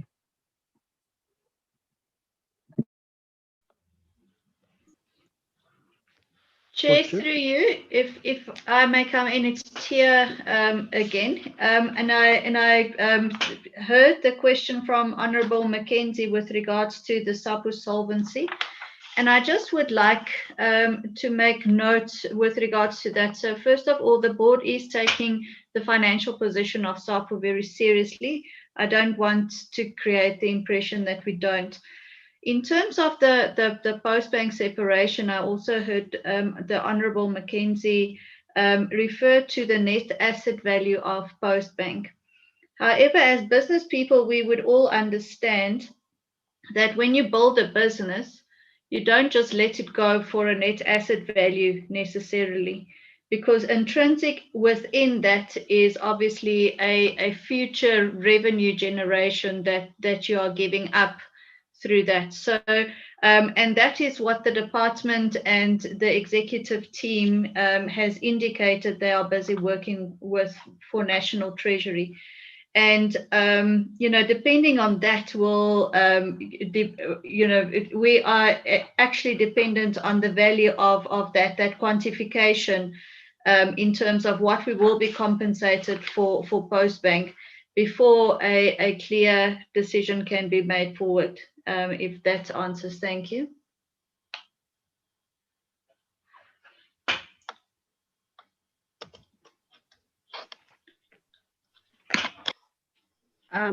Acting DG, can I come in on Chair on the other question? Apologies. Can we allow the CE, acting CEO of Postbank? I think he wanted to also come in, and then the department. Thanks. Okay. No, thank you very much, ADG, and thank you, Chair. Chair, on the how much has been spent on corporatization, I mean, at the risk of, you know, either understating or overstating the amount, can I request that we provide the answer in writing? I can also confirm, Chair, there was an amount allocated to this process, and most of the activities as far as the infrastructure are concerned are still in progress, but we'll be able to provide an exact amount that's been spent to date in writing.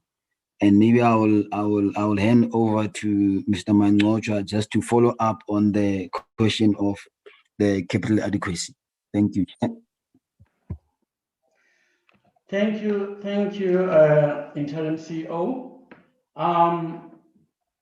Honorable Mackenzie, I don't want to be technical, but I'll just give you just a brief of the work that we've done that is sanctioned as a board to determine the capital adequacy of Postbank for the next 3 years. We've actually, as I've indicated, the work has been done through, Ernst & Young, who has been sanctioned, of course, by the AG to do all the fit and proper work for all the board members that get appointed to Postbank, including the executives. The work that has been done is what is called an ICAP. An ICAP, it means Integrated Risk and Capital Management Process. It's a methodology that is used by the banks. It's sanctioned also by the Prudential Authority. It's based on the Basel framework of 2008. Which actually, also stipulated by the Banks Act, which looks at whether the bank has enough capital to cover all the risks. The risk that I'm referring to is the credit risk. You will recall that we are not lending now, as per Moses'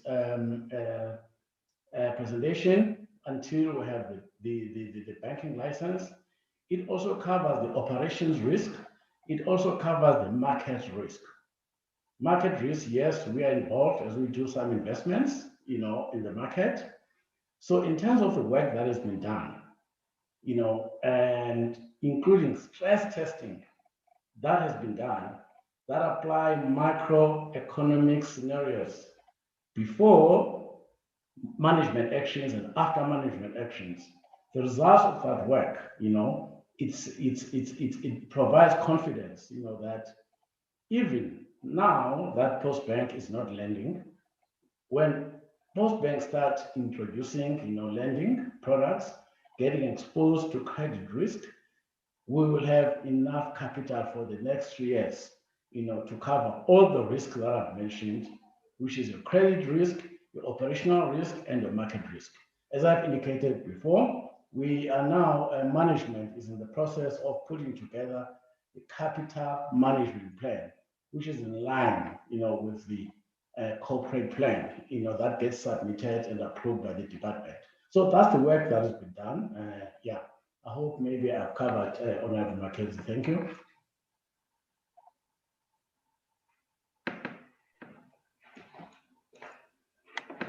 Thank you very much to the director and to the acting CE. I will then ask the department to just clarify the issue regarding the bank controlling company and the funding requirements. Thank you, Acting DG, and also members. There was a question that was asked, which was what is costing us to do the corporatization process. In terms of the previous allocations that were done, I can confirm that there hasn't been additional allocations in the recent past to the Postbank. We are still working on those historic allocations. And then with regard to the work that the department has been doing to facilitate the corporatization process, and also the amendments that have been effected in terms of the Postbank Act, including to where we are currently, work is completely done in-house. So we haven't been reliant on any service providers in terms of doing the work. The only cost implications that we would incur is with regard to audit, where for example, we are required to make sure that auditors do the work. But if apart from that, it's work that is done in-house from end to end up to the process where we are now, including the amendments that we are currently facilitating. Thank you, Chair.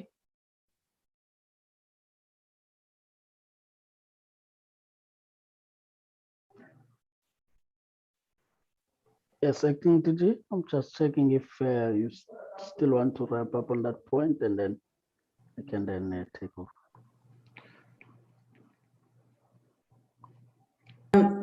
No, thank you, Chair. Chair, as indicated, I know that Honorable Mackenzie's question regarding the corporatization cost, as indicated that the acting CE was just going to check on that. Would rather ensure that we provide the exact amounts that have been spent. I know that there's reference to the allocation. And then maybe then, sorry, my colleague Moses can also then come in just to again clarify that considering that this is not a new ECC, then the requirements that are there from government. Moses. Thank you, Acting DG. The issue of the capital adequacy ratio, as we understand it, it relates to the coverage of the depositors' funds, the minimum requirement that are stipulated by the Reserve Bank. And that talks to the share of capital and the unimpaired reserve funds. Mostly the calculation relates to certain categories of risk exposures. The credit risk will not be calculated because we are not offering loans. Obviously, we would look at issues that relates to the counterparty risk, the market risk, and the operational risk. Those issues are taken into account when you look at the minimum share of what would be required to be paid to the Reserve Bank as part of the capital adequacy amount. As I've alluded to, when we have applied, based on the assessment of the records that we forwarded to the Reserve Bank, the regulator then stipulated that this is the minimum percentage that you would have to comply with. And that percentage, as I've indicated, is 28.85%, as is articulated in the letter. And based on the calculation and our assessment, we are able to meet that requirement. And the issue of the bank controlling company, the issue I need to indicate that the bank controlling company, it's in its form, does not conduct any business other than control and supervision and serve as a conduit to communication between Prudential Authority and the bank itself. Therefore, the bank controlling company would be 100% shareholder of the bank. Whatever financials for the banks becomes the financials of the bank controlling company in terms of the funding. Therefore, bank controlling company in itself would have the same share capital as the bank. Therefore, there wouldn't be any requirement that a bank controlling company must have additional capital. However, going forward, it would then be an issue of when the bank start to issue loans, when the bank start to expand its operations. All of us are aware that a bank, a size of Postbank, cannot actually make any impact with its minute balance sheet. The idea would be then government in future would have to capitalize the bank through the bank controlling company. That's the idea, but currently that is not the scenario. I'm just saying this because Mr. Mackenzie is saying the bank controlling company ought to have money, but at the moment, the current retained earnings are sufficient to cater for the affairs of the bank as articulated and amplified by board member Mangotjo. So those are the issues. And the issue that talks to the 2 dates, I want to clarify that there is no confusion. The 2004 that I referred to was when the memorandum of understanding between the then ministers of finance and communications were signed that actually outline the corporatization process. And a budget allocation was even made to that effect. That amount, indeed, we will liaise with the acting CEO of Postbank to give the correct amount. If I'm not mistaken, the amount is 245 million, but we will submit the correct amount that was allocated for that project. The process itself, when we started to lodge the applications with the SAPO, it started in 2015. So I just wanted to clarify the two distinct processes. The other one talks to where we started in terms of the idea of corporatization with the view to apply for the banking license, and when did we start actually with the actual application of the license itself. Thanks, Acting DG. Thank you. Honorable Chair, as I conclude on these round of questions, on the last question that was asked by Honorable Mackenzie regarding the facilities agreement between SAPO and Postbank.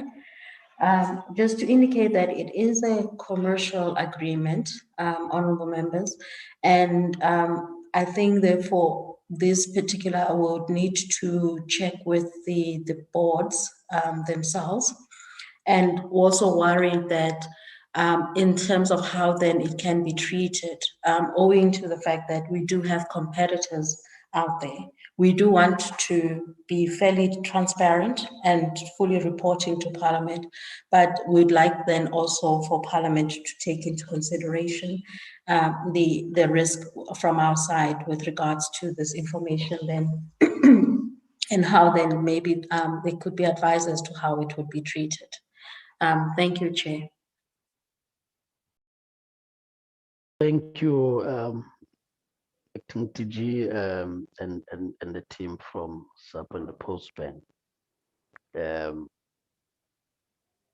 I think, honorable members, the questions would have been fairly responded to, but I do see that Honorable Mbele, I assume that that's not a hand earlier on, that your hand is up. And I think after yourself, I would just come to one point and then give yourselves to do the last responses if Honorable Mbele is asking a follow-up question. Honorable Mbele? Yes, thank you, Chairperson. Sorry, it's a question that occurred to me during the previous round of responses. I didn't have one in mind at the last opportunity to table questions, but it did occur to me, and it's a fairly simple and straightforward one, because I would like to springboard from the response that was given to my earlier question, and thank you very much for that response, which indicated basically that it's the rationalization process which would be the main intervention to alleviate the operational challenges around, as I mentioned, intermittent post office closures or chronic understaffing where it may exist. So that the mandate of the post office, of Postbank post separation would not be diminished or undermined, but then also to make a link to the mention of a team of turnaround experts for SAPO that was in the presentation, and that Honorable Mackenzie did also make a query on. So very simply, you know, the background to my question is that my mother was a human resource and organizational development practitioner. So I sort of grew up around all of those concepts and ideas that are relevant to that field. And a key one that I always like to pose to departments or entities when they appear before committees is around the knowledge internalization and practice of what's called the Pareto principle, also called more colloquially the 80-20 rule, which is the idea that, broadly speaking, 20% of inputs actually directly lead to the 80% of desired outcomes or results in any kind of organizational context. So my question, very simply, and it's a very pointed one, because I think it's been hinted at in some of the responses, but I want to make sure that this explicit idea is part of the thinking. So in terms of the turnaround for SAPO, in terms of the both separation, but also sort of consolidation of Postbank when it's standalone, as well as the rationalization of post office branches that's been outlined. Is that happening on the basis of an 80-20 analysis, on the basis of the Pareto principle, so that we are optimizing effectiveness and aiming for maximum efficiency, and that it's not going to be a sort of haphazard hack job where down the line it's going to be looking back and saying, oh, maybe we shouldn't have removed that, we shouldn't have changed that, because it'll then be affecting the core competency. So very simply, Pareto principle, 80-20 analysis is that the conceptual framework and approach in the rationalization, in the turnaround, and in the post-bank reform. Thanks, Chairperson.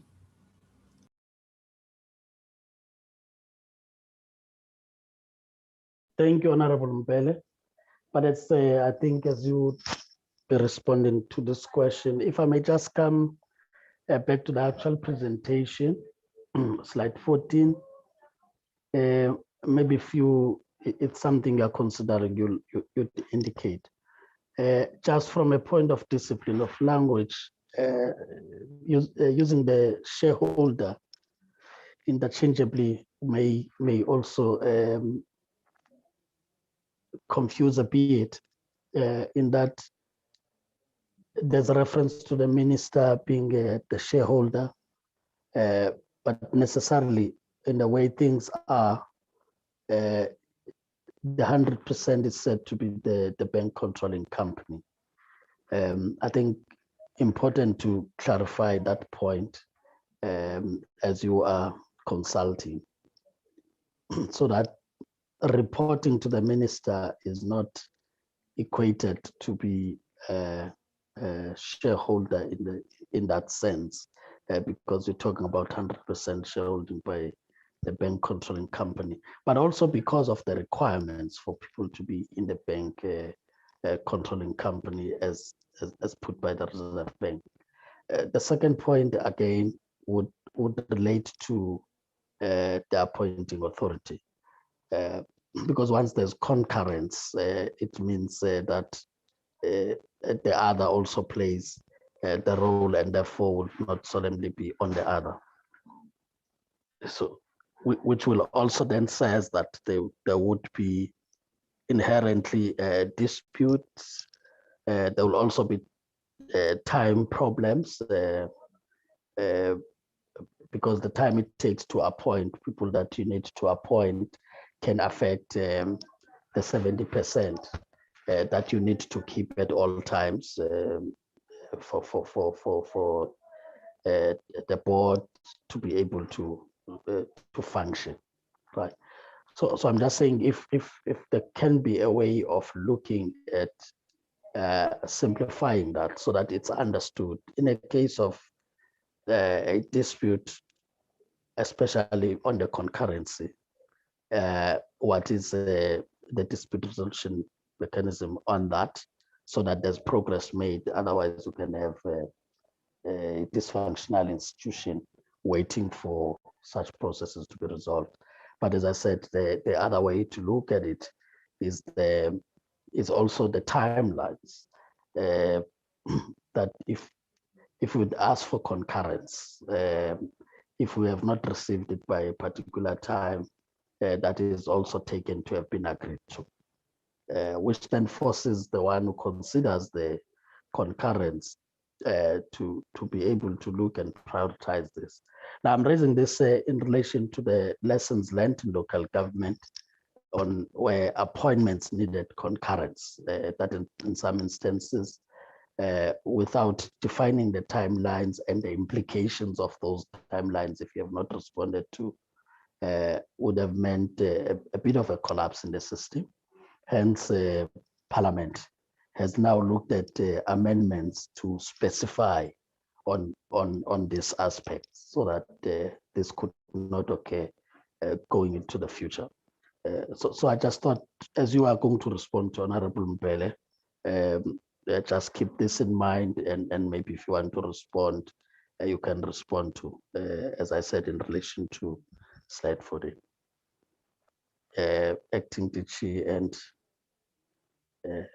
team.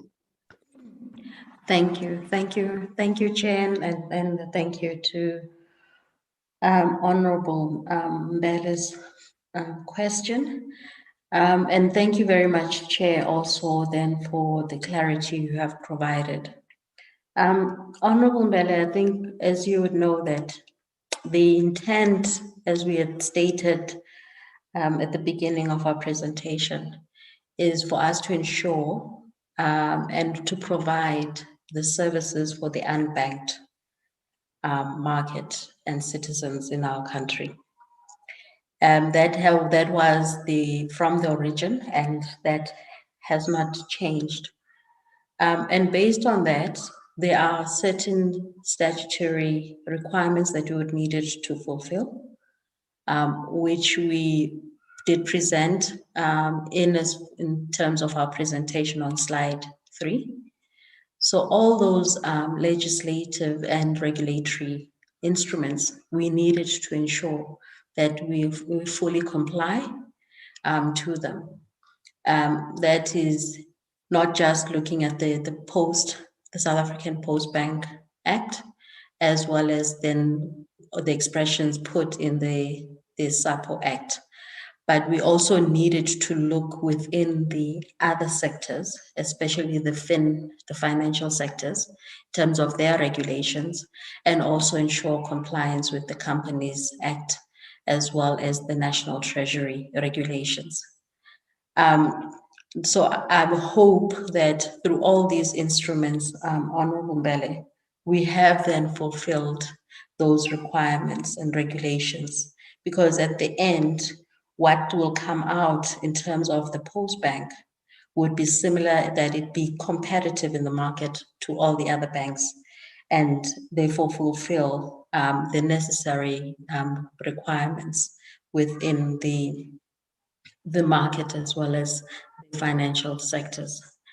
I'm not sure if the acting CE or the board members of the Postbank would have anything further to add.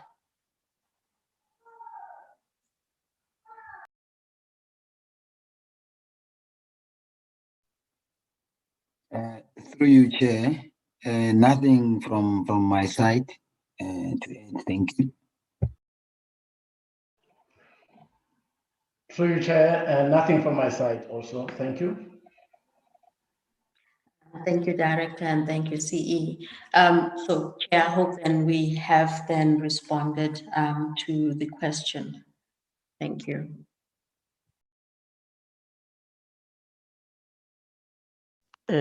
Thank you, Acting DG. Thank you, honorable members. May I just check if Honorable Mackenzie and Honorable Mpele, your hand up as per the previous questions you've asked. Oh, sorry, Chair, I'll take it down. Oh, no, Okay. it's not down. Actually, no, I'm fine. All right, Honorable Mackenzie. Thank you, Chairperson. There's still one very important question that I haven't been answered. You know, when I come to the committee, I want to leave the committee with a sense of a warm and fuzzy feeling that everything is okay. I haven't had a direct answer yet from anyone. Can you tell me how you're going to address immediately the Post Office's going concern basis? The Auditor General has highlighted there's a problem. The Post Office is insolvent. It is not a going concern. Therefore, any director that's sitting on the board and continues to trade is trading recklessly in terms of the Companies Act. Can you tell me how you're going to fund the South African Post Office right now? That's the answer I need. I don't have that warm feeling, Chairperson. Thank you. I did hear this question, and I thought the board chair was attempting to respond to it, but I can still give that opportunity again to come to this point. Thank you, Chair, and members, and thank you for the opportunity to try and address it again. So from our side, obviously, a major part of our organization has been stripped out.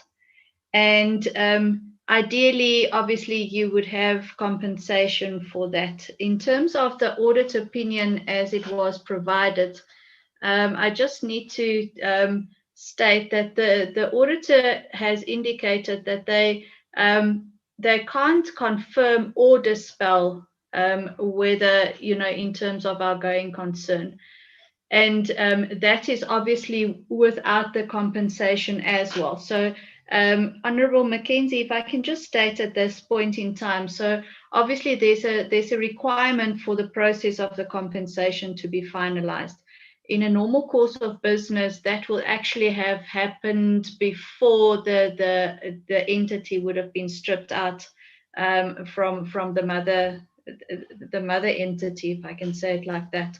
So and I believe, you know, if the compensation is reflecting as it would be in business practices, that the Auditor General would have been satisfied at that point in time. However, due to the fact that that calculation has not been done, the Auditor General had to resort to a disclaimer of opinion where they actually stating that they cannot confirm or dispel whether it's a going concern. And I hope that that clarifies the question. Thank you.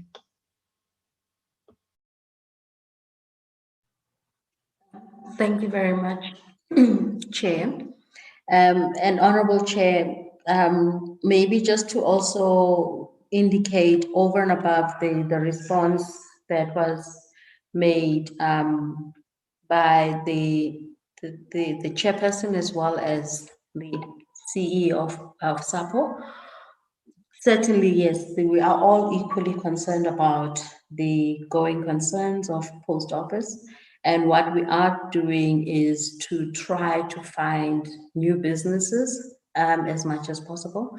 Honorable Mackenzie will also recall that in our previous portfolio session where Post Office was also presenting, there was also then the indication of even going back, I think the term was going back to basic, and seeing what are those quick wins that the Post Office is doing. The Post Office is therefore very keen to try to attract back its old clients, but then, as I said, equally forging ahead, especially within this new area of the e-commerce, and finding their foot in there in order to be competitive.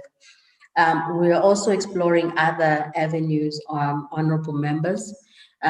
We have been engaging the government with regards to the Post Office being perhaps one of the service providers in as far as the vaccination transportation. we are also hoping that we would be able to then be able to play our role in that. And many other opportunities that we're looking into in as far as using its capabilities currently in terms of delivery of services and being then the partner of government.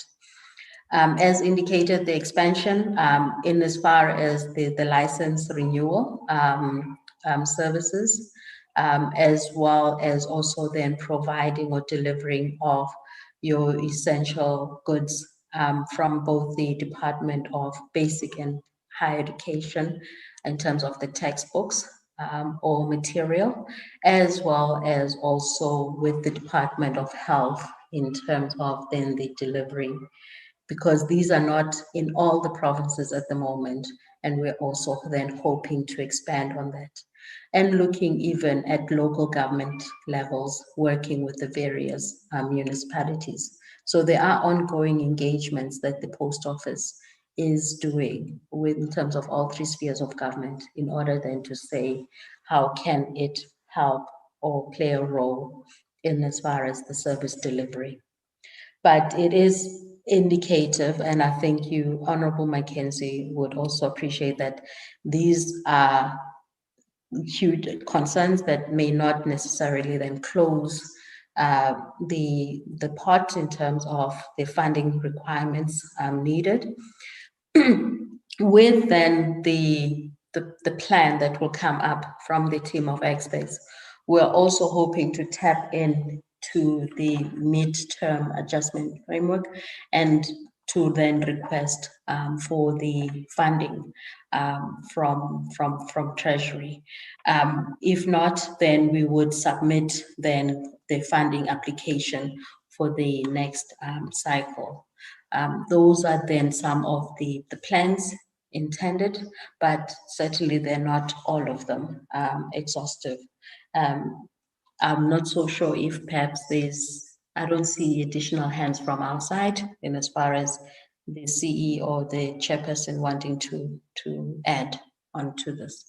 May I then ask my colleague to then respond to the last question that was then posed by you, Honorable Chair. Thank you, Acting DG and Chair members.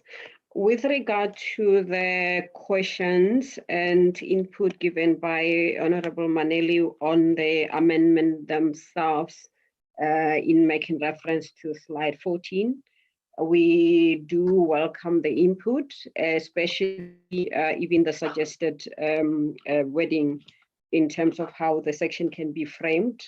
With regard to dealing with the concurrence when in the case where there are disputes. And also for the benefit of members, we also want to also highlight that in as far as the appointment process is concerned of the Postbank, the process is very rigorous in terms of getting to the point where the board could be appointed.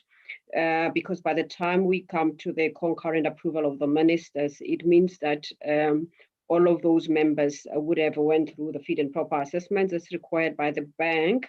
So as a result, we don't foresee many issues of dispute in that regard, but we are welcoming that input. It does help in terms of dealing with the unforeseen in the event where there are those disputes.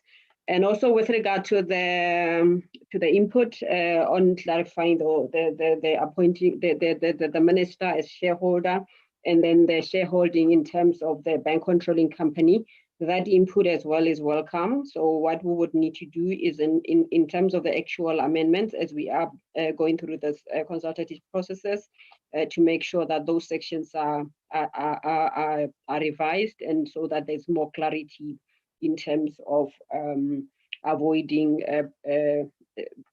misinterpretation of what the sections are intended to cover. So we do welcome that input. Thank you.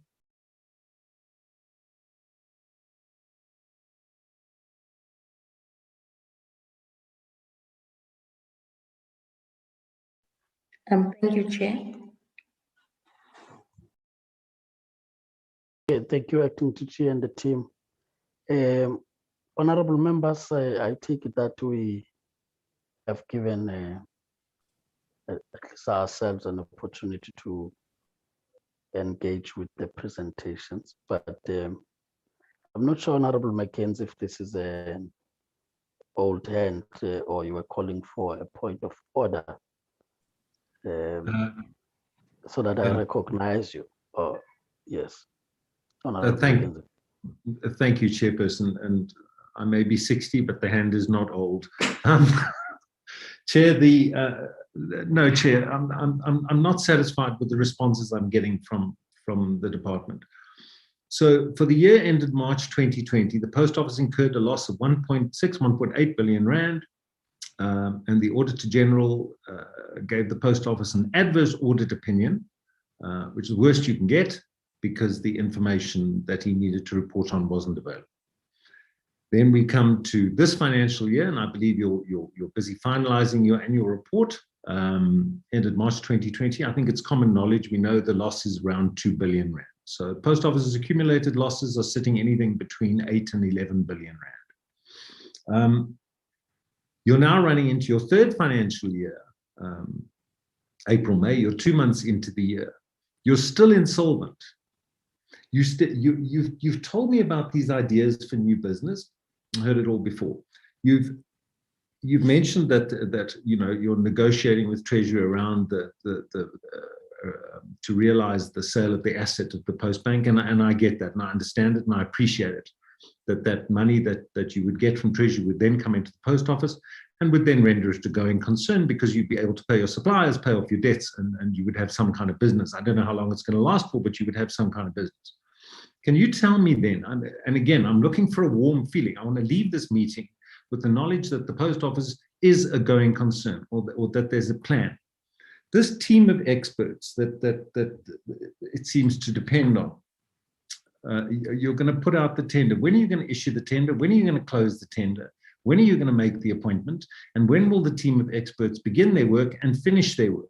Because only once they finish their work can you then start approaching Treasury for finance. Correct me if I'm wrong.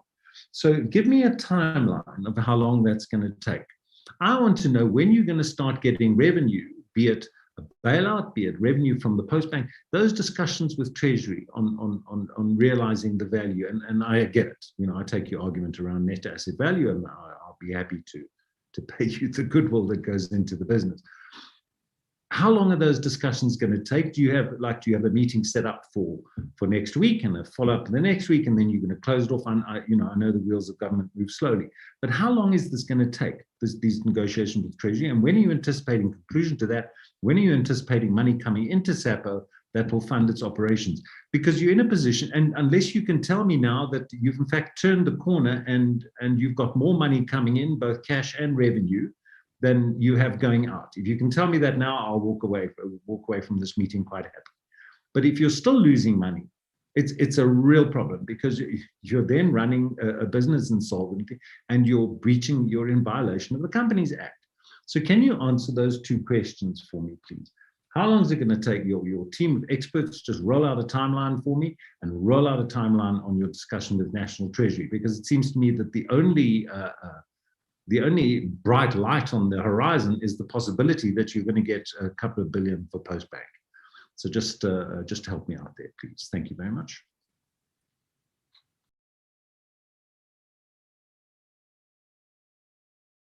Acting DG, this would have been the last question to be asked as a follow-up.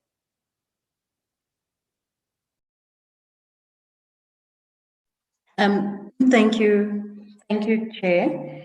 Yes, so with regards to the team of experts, the tender was supposed to have been out last week, Honorable Mackenzie, and then in fact, I think it was on Thursday last week, upon inquiry, it was then indicated that there was a challenge, but it's going to be going out this week, hopefully. The period, as you know, would be the 3 weeks, and then we're hoping that we would then be able to make the appointment of the the experts by the end of June or first week of July. Though we're fairly hoping that they would work rather quickly, because as I indicated that in our projections is that we would like to still make a submission within the midterm, which is around August, failing which, as I said, it's then the applications for the next year's funding. With regards to also the same meeting with the National Treasury, may I ask my colleague, because I know that they had a meeting with National Treasury last week, and then there is a follow-up meeting. Ms. Langa? Thank you, Acting DG. Maybe just to confirm with regard to the engagement with Treasury, we have been in contact with the National Treasury, but then we also concurrently in discussions with SAPO, as indicated earlier in the presentation. What has transpired is that we have agreed with the National Treasury that once we have finalized our engagement with SAPO in terms of firming up SAPO's proposal on what need to be considered on the compensation, the meeting will be scheduled with the National Treasury. So it is a matter of agreeing on the date, which will be taking place within a few days. In terms of the engagements with SAPO, we have met with SAPO already, and then SAPO has already, as the CEO indicated earlier, made some proposals in terms of what need to be considered. We then engaged the CFO of SAPO on SAPO's presentation. And then from the department side, we then also interrogated what SAPO is submitting to us. The plan is that we would have a follow-up discussion with SAPO, and then we will then meet with the National Treasury. All of us are working within the timeframes that by the time the MTF process opens, then we have already done all the groundwork in terms of meeting. But I can assure that the meeting will be taking place within the few days, which will be taking place within the month of June, in terms of making sure that we are aligned. And then with regard to, just maybe to firm up on the responses that were given with regard to the turnaround, and also the obviously the bigger picture in terms of the going concern. The work that the department is planning to do in terms of a turnaround, maybe just to remind the members, because I think the same question was asked previously during the presentation, where the department and SAPO were presenting on the annual plans and stuff. So the work that is going to be done is not something that is new on the part of the department. We have previously assisted other entities. For example, if members would recall, there was a financial year where SAPC was in a similar situation, where the department then intervened by appointing the team of experts in the form of, at a time, in the form of GTEC, who then assisted in terms of coming up with a turnaround plan. That did not make that assisted in terms of making sure that SAPC was considered.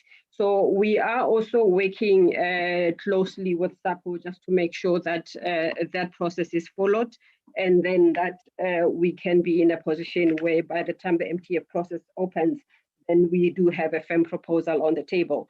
But the background work is being done. I can confirm that those engagements have been taking place with the relevant executives within SAPO, and then also with our counterparts within the National Treasury. Recording Once work stopped. is done on the official level, then the escalations will be made to Recording in ministers progress. and the DG. But yeah, just to maybe to give member the assurance that the target is to make sure that we deal with the issues within the MTF process. Thank you.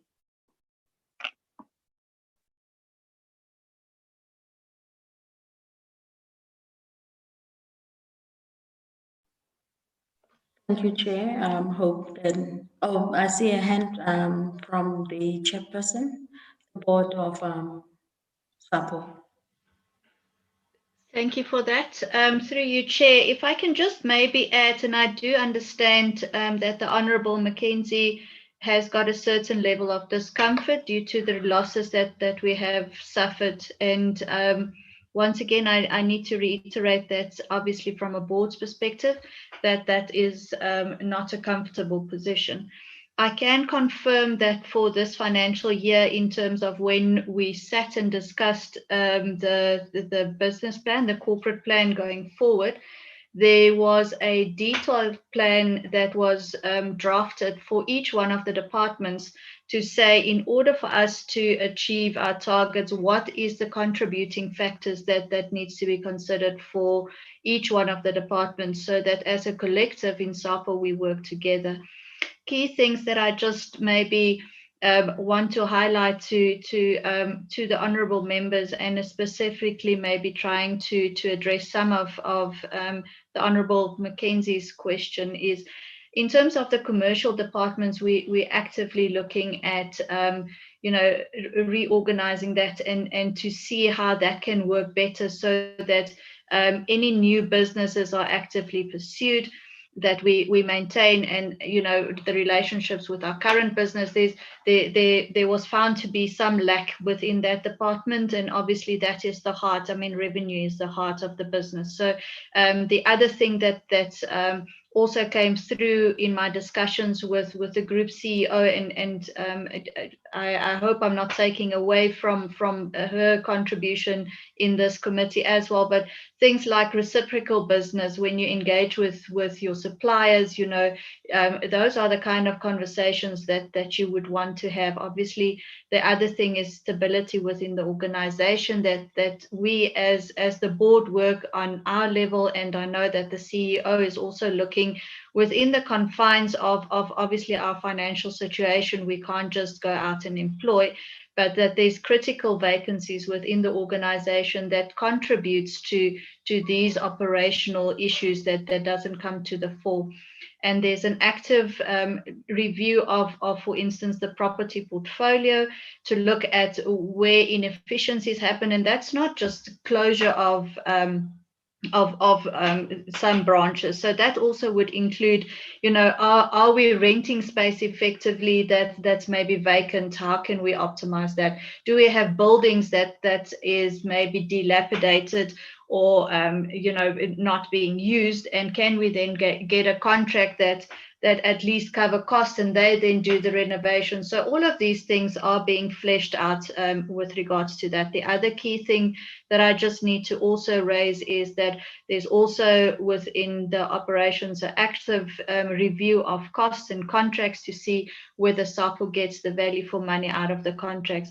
I just thought I need to maybe just mention that to the committee as well, that there's an absolute active drive with regards to making sure that we run a business. And as I've indicated, the appointment of the group CEO was the very first step in the right directions, because obviously she is the one that's driving this, and we as a board can only give oversight and direction. And I'm really comfortable in my engagements with her that she is actively driving that, and that we will see an improvement. Thank you very much.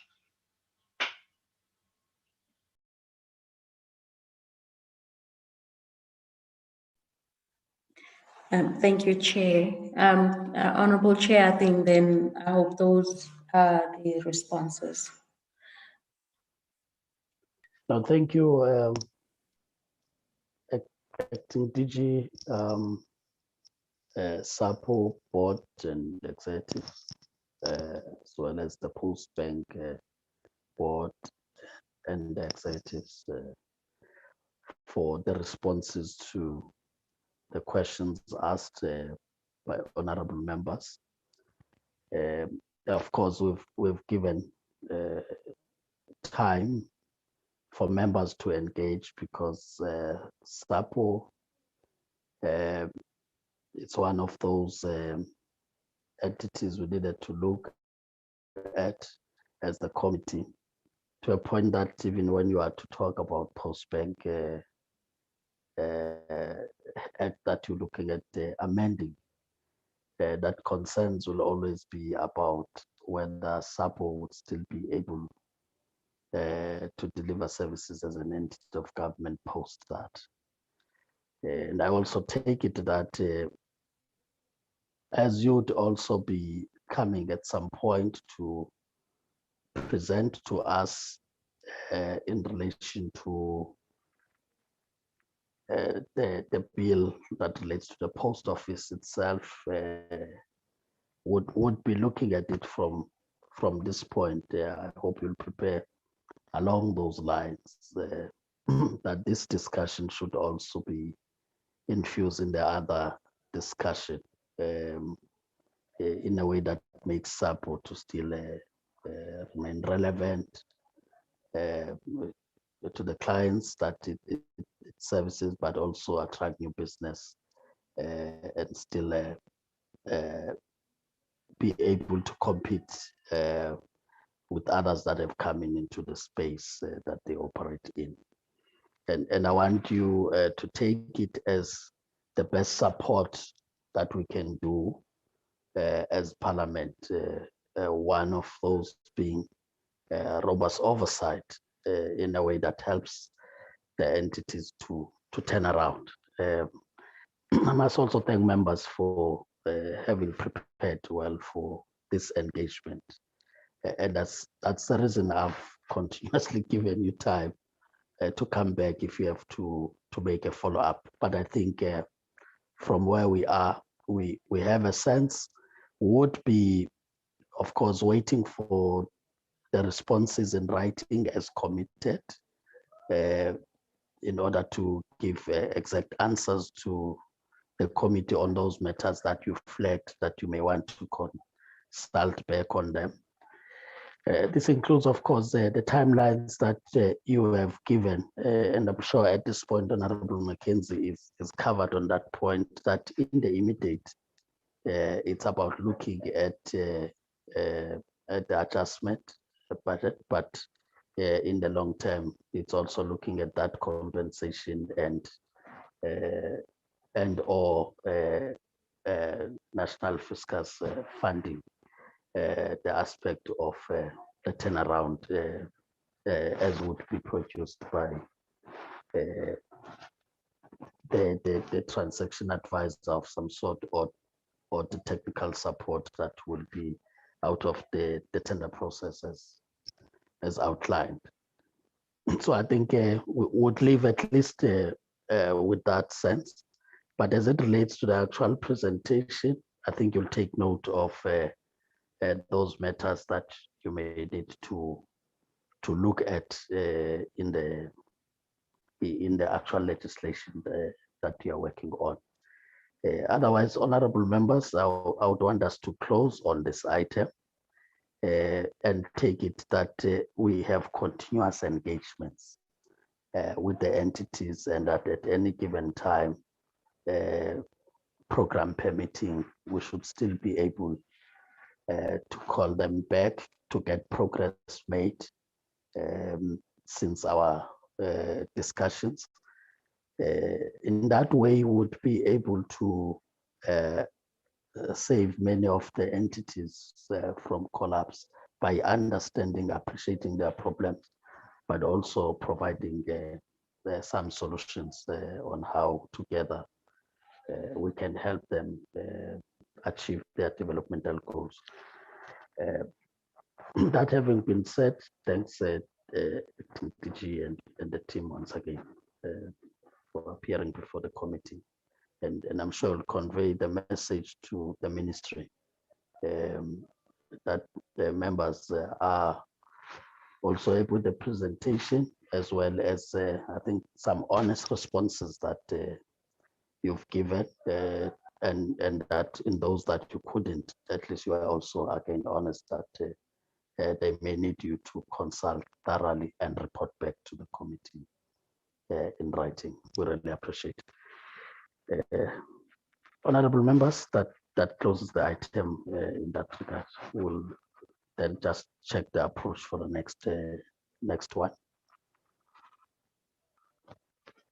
I think on the next item, we're to look at the minutes, which I tried to also give guidance, because some members are indicating on the side that they do lose network from time to time.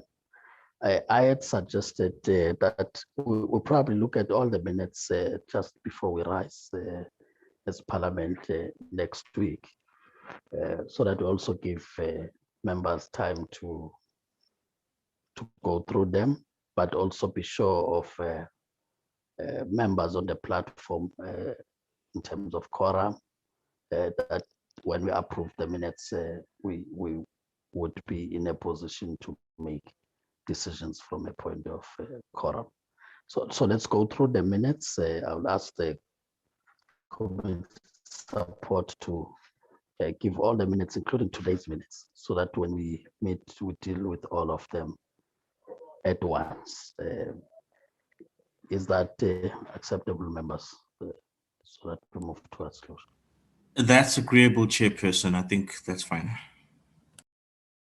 Thank you, Honorable Mbele. I take it that there is no objection. Chair, Yes, Honorable Mackenzie. Just Mackenzie, if I can make a comment, please. Thank you. Just to save our researchers some time, there was a set of minutes. I did go through them. One of the very recent sets, in fact, the last one, the 25th of May. I appreciate the Secretariat's keenness to get the minutes in and done on time. It's just we had this whole discussion with Google, and the minutes just reflected a two-liner. The committee, department, and its entities and various other participants further deliberated on the discussion with Google South Africa. I think if you know, given that this is such an important issue that ex-Honourable Van Dam raised and started to drive, it really is one of the biggest issues of our time globally. And it was a very important one. If we can just have in the minutes the discussion unpacked, just so the points that were raised could be formally minuted. Thank you, Chairperson. No, thank you, Honorable Mackenzie. Sorry for that, Acting DG. It would appear that I didn't come across quite clearly. For your side, we are done with that item. It was just an item for the committee that we needed to deal with. Indeed, you could be excused to continue doing the other work. Thank you, Chair. Thank you, Honourable members.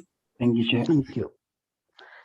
I think Honourable Mackenzie, I take it that that's really not an objection. I thought it's an objection, but you are more saying that, of course, it should be elaborate.